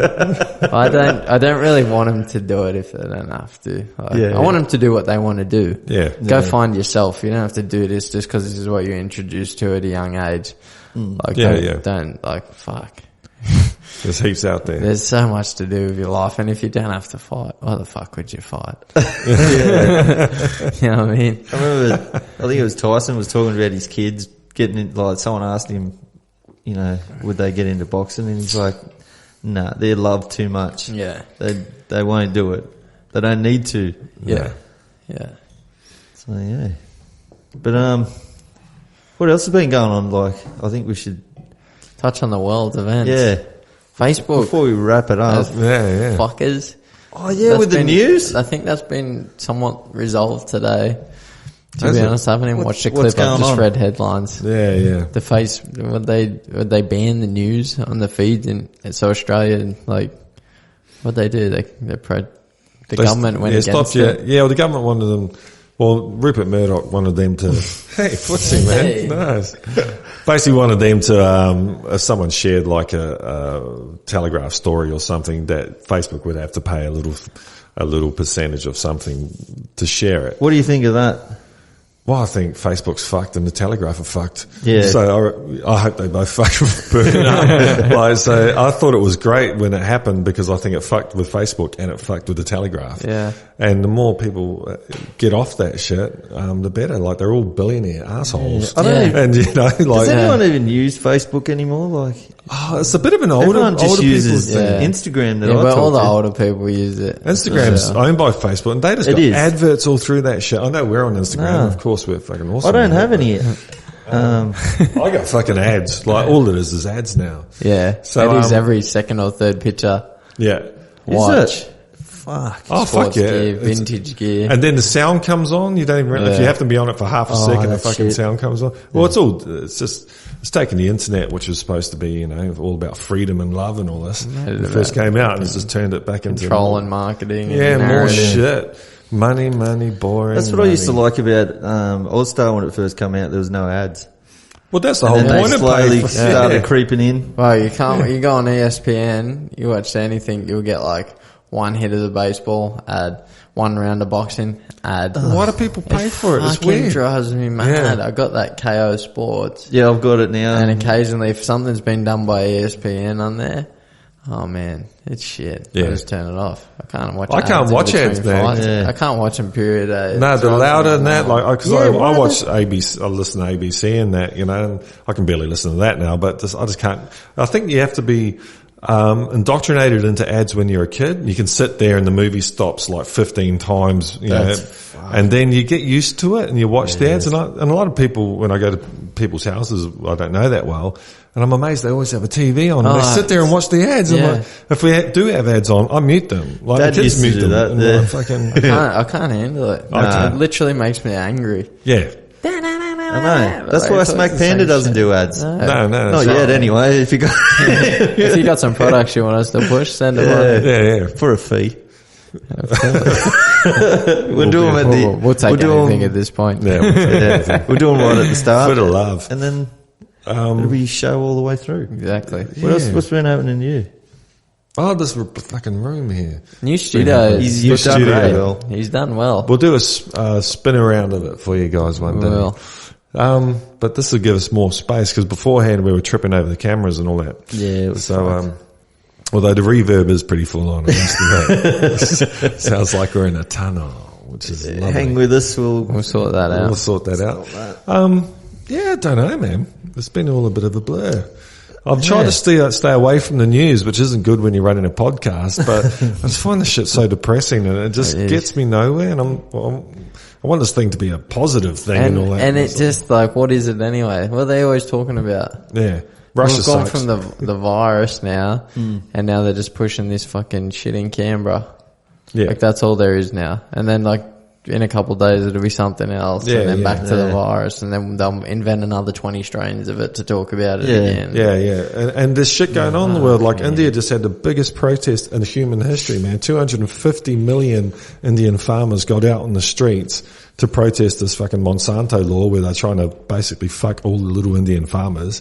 And Bill Gates, no shit, Bill Gates wants to go over there and take all their shit, which is what's actually happening. And did it make any fucking news in this country, man? Of course it didn't. Nothing. fuck? The biggest thing of humans ever. That's you what know? they were saying about, I just saw that like as a headline, Bill Gates getting into farming or some shit. Yeah, he's That's stealing what I- all their old seeds. What he's done, they've had seeds for thousands of years and they're all valley specific.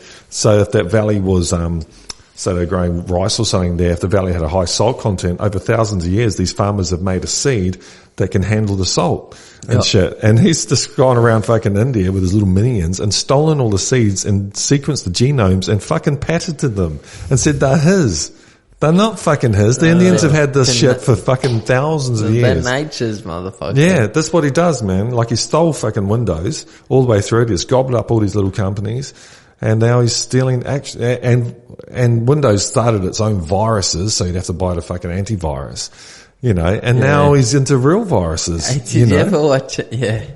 Did you ever watch that doc on that McAfee, John McAfee? Was it John Yeah, I know. McAfee? He's a Bitcoin maximalist. Yeah. He's a nutcase, man. Yeah, He's great. He had the spyware, the antivirus shit. Yeah, McAfee. Oh, yeah. And he's a real sicko. Like, he loved people like shitting on his chest. He moved to this, where was he? Yeah. I think he's Some just been weird island. arrested or something what? recently.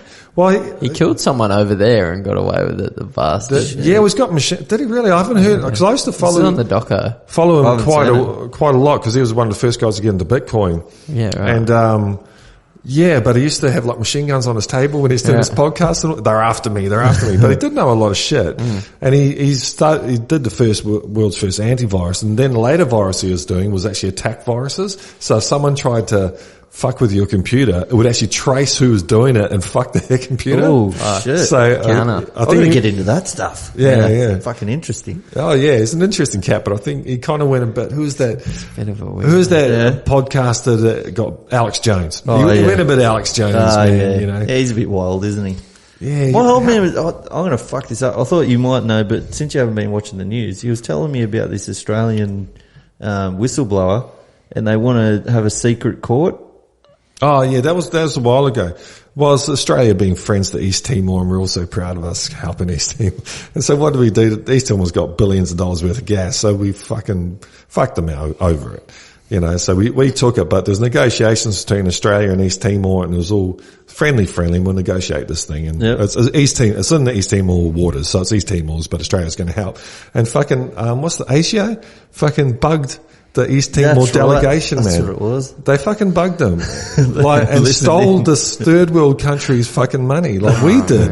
After we helped Indonesia fucking murder, I think it was 50% of their population. Australia was there drinking champagne with the Indonesians back in the 70s, and then we just fucked them. And a couple of good Aussie guys were in on it, and they said, "Fuck this," and they released it to the press. And now they're going to spend the rest of their lives in jail, man. And they're trying to make it a secret hearing and that. They're not allowed to fucking have barristers or any shit like this. Yeah, man. How's that work? You always have the right to be defended, don't you? Fucking A. They're And they've trying done that. not to, but Absolute the right thing. Australia, that's why all these secret no agencies, one's they're not there to talking about protect it, eh? us. That's They're not what my allowed old to man- talk about it, I don't think. my old man was going off. Like, why the fuck isn't anyone talking about this shit? Well, Assange is getting rotted. Edward Snowden's going to get fucking murdered if he goes back to the States. And this is happening right here in little old Australia, man. Yeah. You know, where the Dirty good dogs. people, the thing, growing up in New Zealand, I always thought of Aussies as larrikins, and not in a bad way, as like fair go kind of people, and they were kind of hard case, but they're generally good guys like Bon Scott from AC/DC. Get on the piss, fucking shag the chicks, but they were generally good people. Good dudes. Yeah. Good dudes. They didn't fuck people over, you know, and since Howard, that's got it internationally, man. It's just a bad scene. Yeah, They're fucking people over and doing that to a little country with no GDP. Yeah. Like, East Timor needs that fucking oil. We don't, man. Yeah. You know, like, we've got a lot of shit here. So, it's bad shit. What's going on there? Yeah, fucking oath it is. Yeah, I haven't done much. I've been fucking pumping out the books. Yeah. At the start of the year, I said I was going to read 10. I'm already 4. 4 and a days. half Fuck, in. you're smashing it. I am. I've started like 7. One page. It's just killing me. I gotta sit down and fucking read. I remember Bill Bird did this bit and he was like, I'm not a fucking reader. He's saying that he sits down and he's like, I start reading. I used to live on this road, and then he's like, I used to live on a road. I was, fuck, remember that chick? And he's like, puts a book down. But, no, I'm getting, so I read, that Jordan Peterson's 12 steps to life. Yep. Yeah, it was alright. It was way too Yeah. churchy. It goes very, the God, and like, I've still all only the probably- stories, I the church listened- stories. Yeah. I've heard them all before. Yeah. It's The It's a Bible. bit Jungian or something, though. he does like Talks about that shit. about him and that. I can't ever Nietzsche. say. Yeah, that's Nietzsche. Yeah, Nietzsche was a weird cat, though. People like quoting him, but when you actually look at his life, he's a pretty fucked up kind of dude, you know. but there was I took a couple of a few things I took from. I was Yeah, like, yeah. yeah, you know That's what? I worthwhile. want to try that. Yeah. And Make your bed in the morning. no. Deja voodoo, I just got it massively. No, We're in the right spot. Nice. Just the right place. We're right? aligned where we're supposed to Yeah, be. yeah. Hey, man. Well, actually, what's been happening with me, I don't know if we spoke about it. We haven't done this in a few weeks. I've been doing a Wim Hof breathing thing. Yeah, you touched on How's it it a couple going weeks now? ago. Yeah. It's fucking great. still on Every it? morning, man, I'm going to do it for the rest of my Inspired life. me to do it a couple of times the other Yeah, day. yeah. I Yeah. remembered. I was like, I've got oh, to get into it. it's good shit. Is there an It's app good for shit, it or man. something? Yeah, the but Wim Hof app. Don't even really need it, man. Just fucking crack off 30 breaths, like deep. Big from your into stomach, belly, yeah. and then up to your chest, and then fully exhale, and you just keep hitting that. You try and get like 30 in, and then on the last one you blow out and hold for as long as until you need to. It's a bit of a blowout when because if you can get through to, when you blow all the air out, it's a bit of a stressful situation, And it'd be good for boxing actually. Getting hit in the stomach and all that, you get winded. Tension. Yeah, hang on, buddy. I'm getting a little dizzy. So, one thing I want to ask you actually, because you had that nose surgery where they bored out your nose and used a hammer and all that shit. Yeah. Has your breathing improved? Yeah, fucking 100%. I can breathe. Well, I couldn't breathe from my nose before, man. It was always blocked, but now, that smell that microphone. The smell of my nose. So, your nose, your breathing can just improve just from forcing nasal breath. So like you start opening everything up again. Yeah, the breathe, Nessa or something his name was. Yeah. That so was I've been trying to consciously do it a lot because of was it the nitrogen or whatever that passes back through on the exhale out of your nose. It's supposed to be really good for stuff. I don't know what. But another thing I've been trying to do is for sinus relief is rest your tongue in a neutral position on the top of your in the roof of your mouth. It's supposed to help improve your sinuses. So I usually get like blocked sinuses and shit. So I've been trying that. I don't know. Like I've got no reports yet. Kind of tickles. That's supposed to like. What do you got on your tongue? La, la, la, la. Yeah. But that's about it. Yeah. So Wilm's going all right. Going to drink next week. Nice. Oh, I've got some leftover booze from moving around the place. I'll tell you. A bottle of Johnny Walker, Red Label, and Finlandia. So Finlandia vodka. Next week we'll be on the piss. Well, all of us might be. I don't know if I get on the piss. I'm thinking, the only thing I've missed, I actually haven't, I think I could go 6 months without a drink, actually. Now I've got my breathing and shit. But I do like the taste of a really good red wine, man. Yeah. I just love that. A red and a nice beer. Yeah. I miss that. And I'm not going to lie. I'm missing. How long you been off now? Not that long. Not that long. No. When was it? Yeah. 4 weeks, maybe? Yeah. About 4 weeks. Yeah, I'm coming up to 4 weeks. Yep. So I've been waking up with hangovers though. It's fucking annoying. Like, I used to wake up and think, I'm a bit rough today. It was, there must have been the alcohol. It wasn't the fucking alcohol. Like and then I do my breathing and the hangover goes and that, but I don't know if I'm not getting good sleep or something. Sleep apnea. Yeah, it might be, but it's, sodium and shit in the food the night before. It could be. Yeah. That shit wrecks you. All Thai food, man. We love that. Messes you up. Well, it's good, but. It's fucking tasty. Yeah, it wakes you like the high sodium food makes you feel shit when you wake up. Yeah. Yeah, we had, fucking Pinocchio's last week. Yeah. Pizza. I woke up in the middle of the night, tonguing for a drink. Yeah. Because of the salt in it. Yeah. Jesus Christ. That's what I used to eat, post-Wayne. I used to think like, so dumb, but no wonder I was getting shorted out. I used to think, like, good carbs, a little bit of fat, a little bit of protein, heaps of sodium.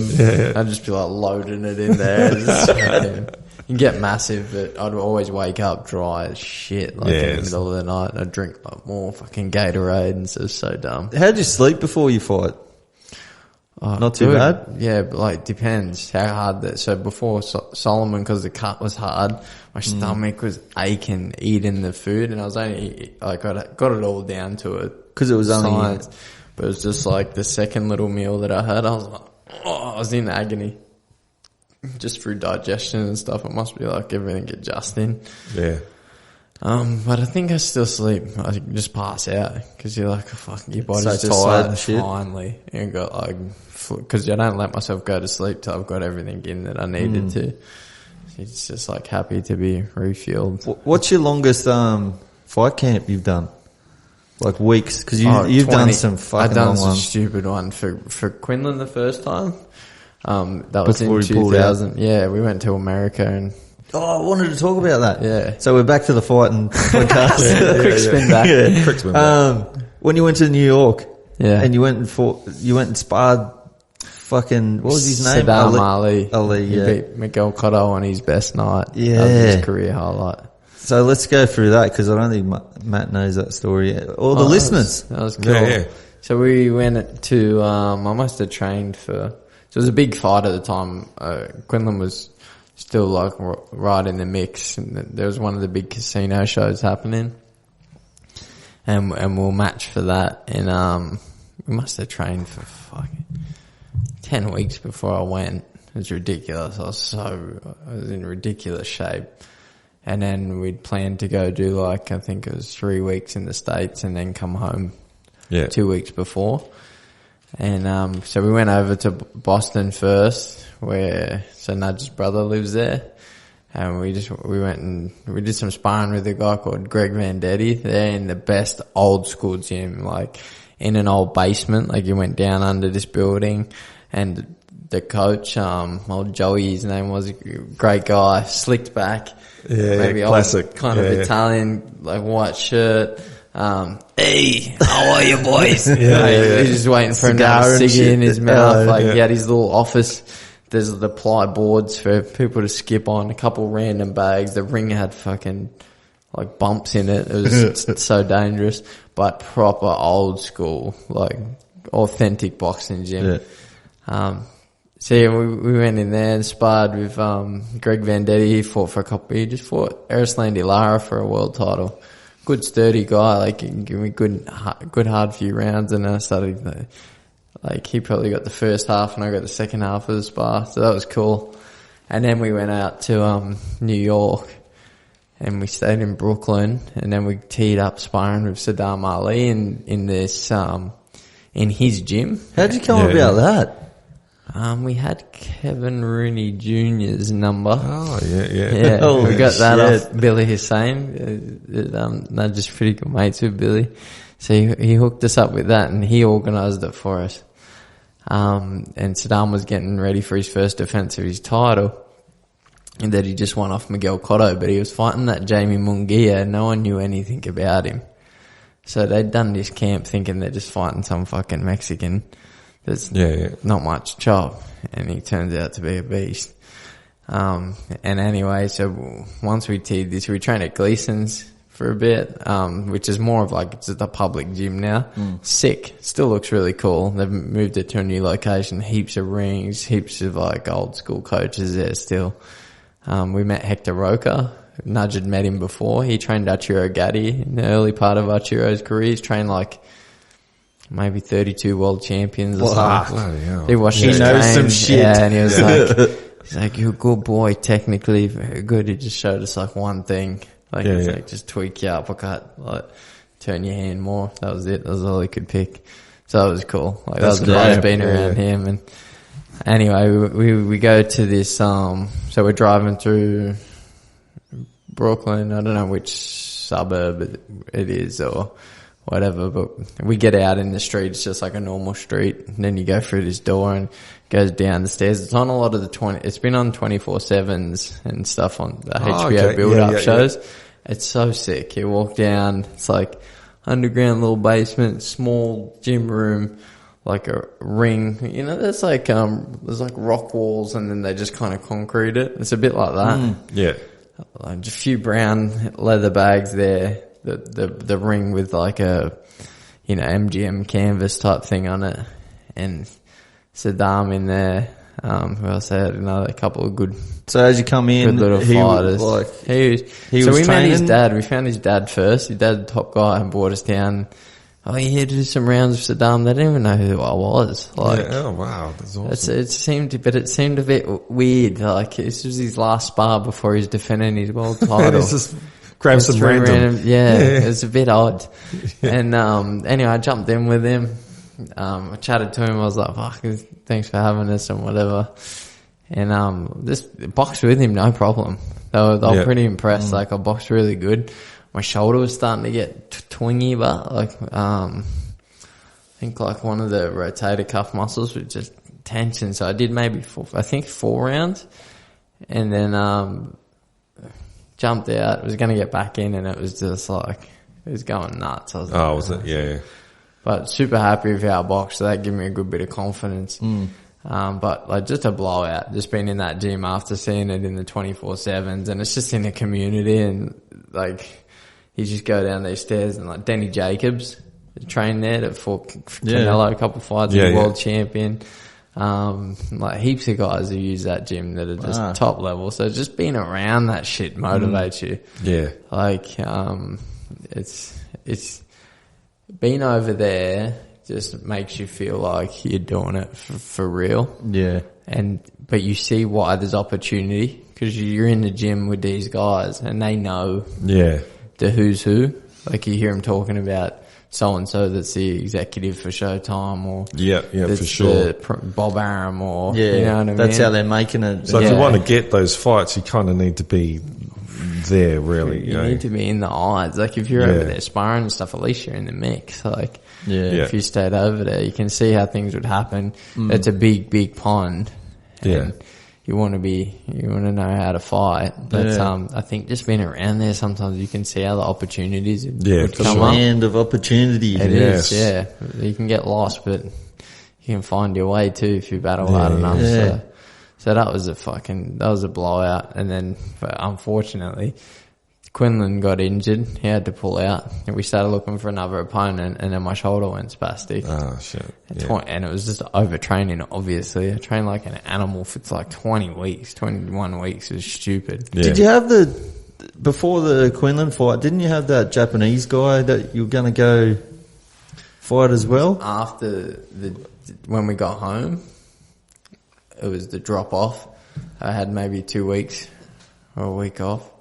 Something, and then got the offer for that, I think. Yeah. And then I thought I'll go over there. I'll just duck over and get some pay, and because the purse was pretty good, and I was thinking I'll smash this guy. Like I'm boxing real good. Yeah. But I just didn't have a long enough break, and I had to get straight back into everything, and that's when it all died. Like because there was a period there I was going into the gym, and you'd be like, "No, I'm not fighting anymore." And then it'd be like, "Oh, I got this guy." So ramping up. Oh, no, he got injured. It was just like, fucking hell. And then after the Quinlan period, we had an offer. And see, this is what I've learned. I need to rest after fights now. Like I'll take 4-6 weeks where I'm not even going to think about another fight. Like I'm just going to be like, I don't care whatever. Any offers, don't fucking talk to me for 4 to 6 weeks at least. I need to go be a dad. Just relax. Yeah. Let myself come back to like level out. Yeah. Not get excited in things because that's when I burn out. So do that. But we had that offer from another Japanese guy that had a good record. I was thinking I'm going to smash this guy, but I had to go straight back into camp. So I think I did 10 weeks for Quinlan the second time, or at least 8 good weeks.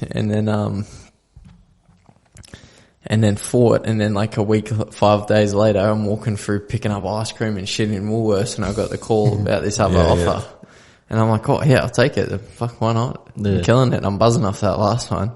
And it's only in 3 weeks. Like I don't really have to do anything. Yeah. Just get my weight back down. Went to do that, and then that got pushed back another 2 weeks, and we're having visa issues, and then I was just sick of dieting. Like I was being fucking dieting for like 14 weeks, 15 weeks, like proper making weight.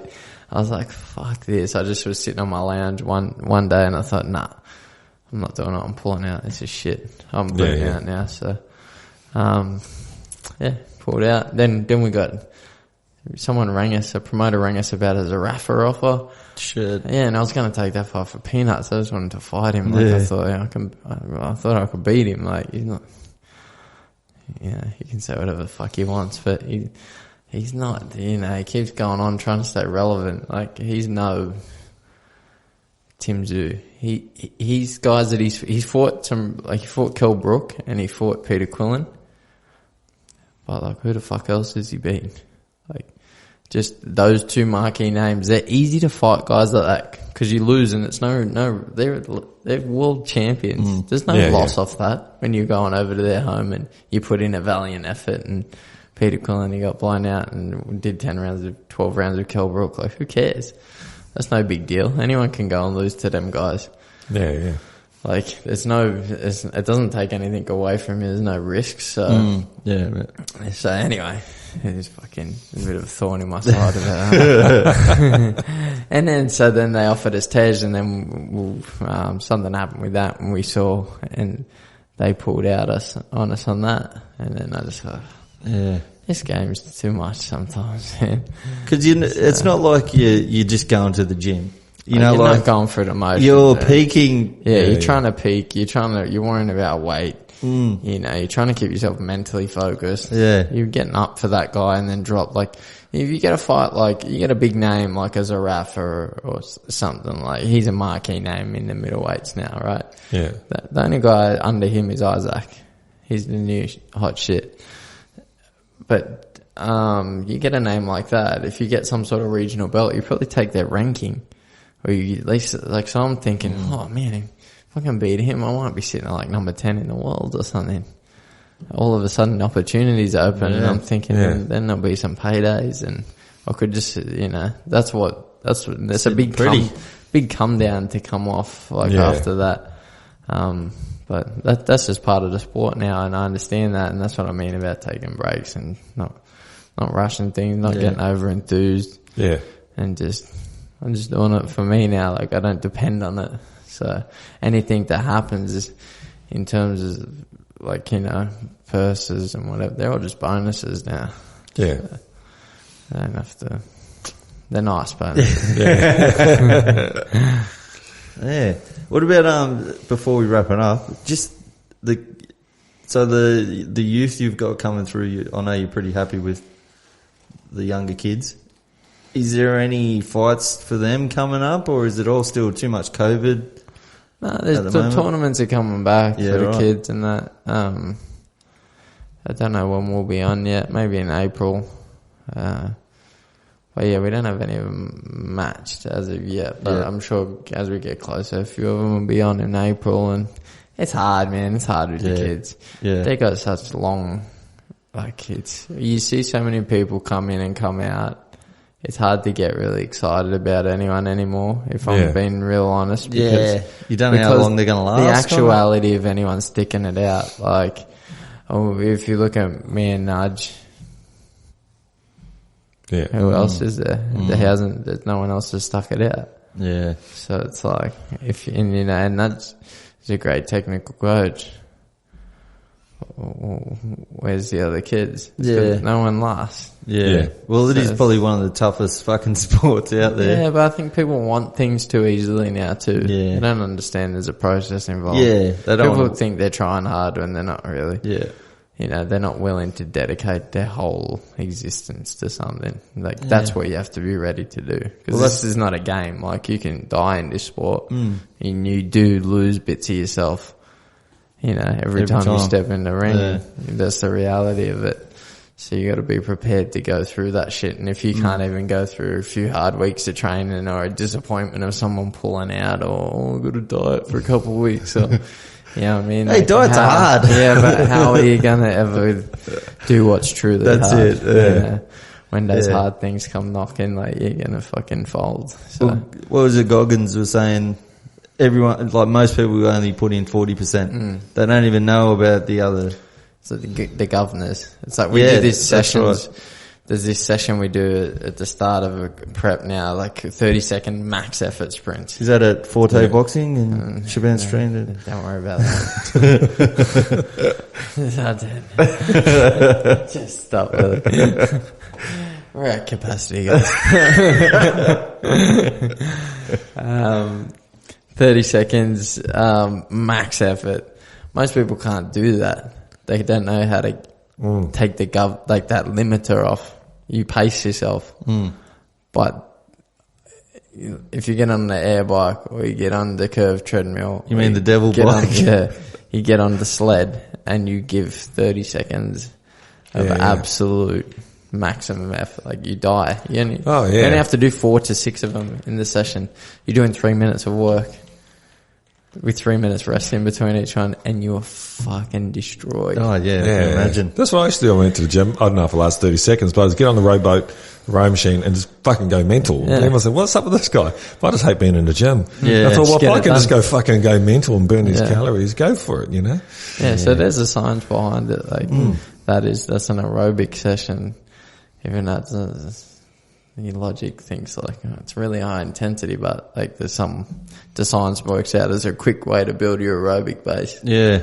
So that's why we use them at the start. But yeah, shit like that. It's like, you know, most people can't even make themselves uncomfortable for that amount of time. Truly uncomfortable. That's what we're back to the breathing, man. Yeah, man. Try and hold your breath for 3 minutes with no air in your lungs. You can do it. You know, it takes a bit, but you can fucking do it. Put in some effort. Yeah. But it's a mental thing as well, because you want to breathe and you realise you don't really need to breathe, man. You don't. You're You've got okay. to zone out from it. Yeah, you do. It's Yeah, I've been trying like just training we should with do the it nose. after this. Yeah. Just do a couple cycles. I'll try. But yeah, just trying to breathe through my nose on the, just exercise and it's Genuinely, fucking hard, man. It is like hard. just after a while your mouth starts creeping over. Yeah, See you out running or you're like, you have to force it. Yeah, it's fucking hard. Uncomfortable. Because your head's like, no, you need more air, man. You need more air, but Yeah. you don't really. Well, what would I know? But anyway, let's fucking wrap this bitch up. All right. Thanks for coming on. Thanks, boys. We appreciate you. That was New great. studio's sick. It is, I'm yeah. loving it. Yeah, the brickwork took ages. Lucky we got a brickie here. We got a fucking... Yeah, I slapped it up pretty quick. Yeah. I think you did it all. Yeah, it was pretty quick. I was all pretty right. much just going, yeah, it looks alright, man. Yeah. Yeah, that, mate. If you need a studio built, match your man. Yeah. Yeah. Yeah, not for a while, man. That was it for me for this year. You've peaked. I've peaked. Yeah, I peaked too soon. Yeah. Not in 30 seconds, I hope. Not in 30 seconds. Anyway. All right, guys. Catches. Button number 2. Oh, that's fuck. the intro. That one. Yeah. No. Hey!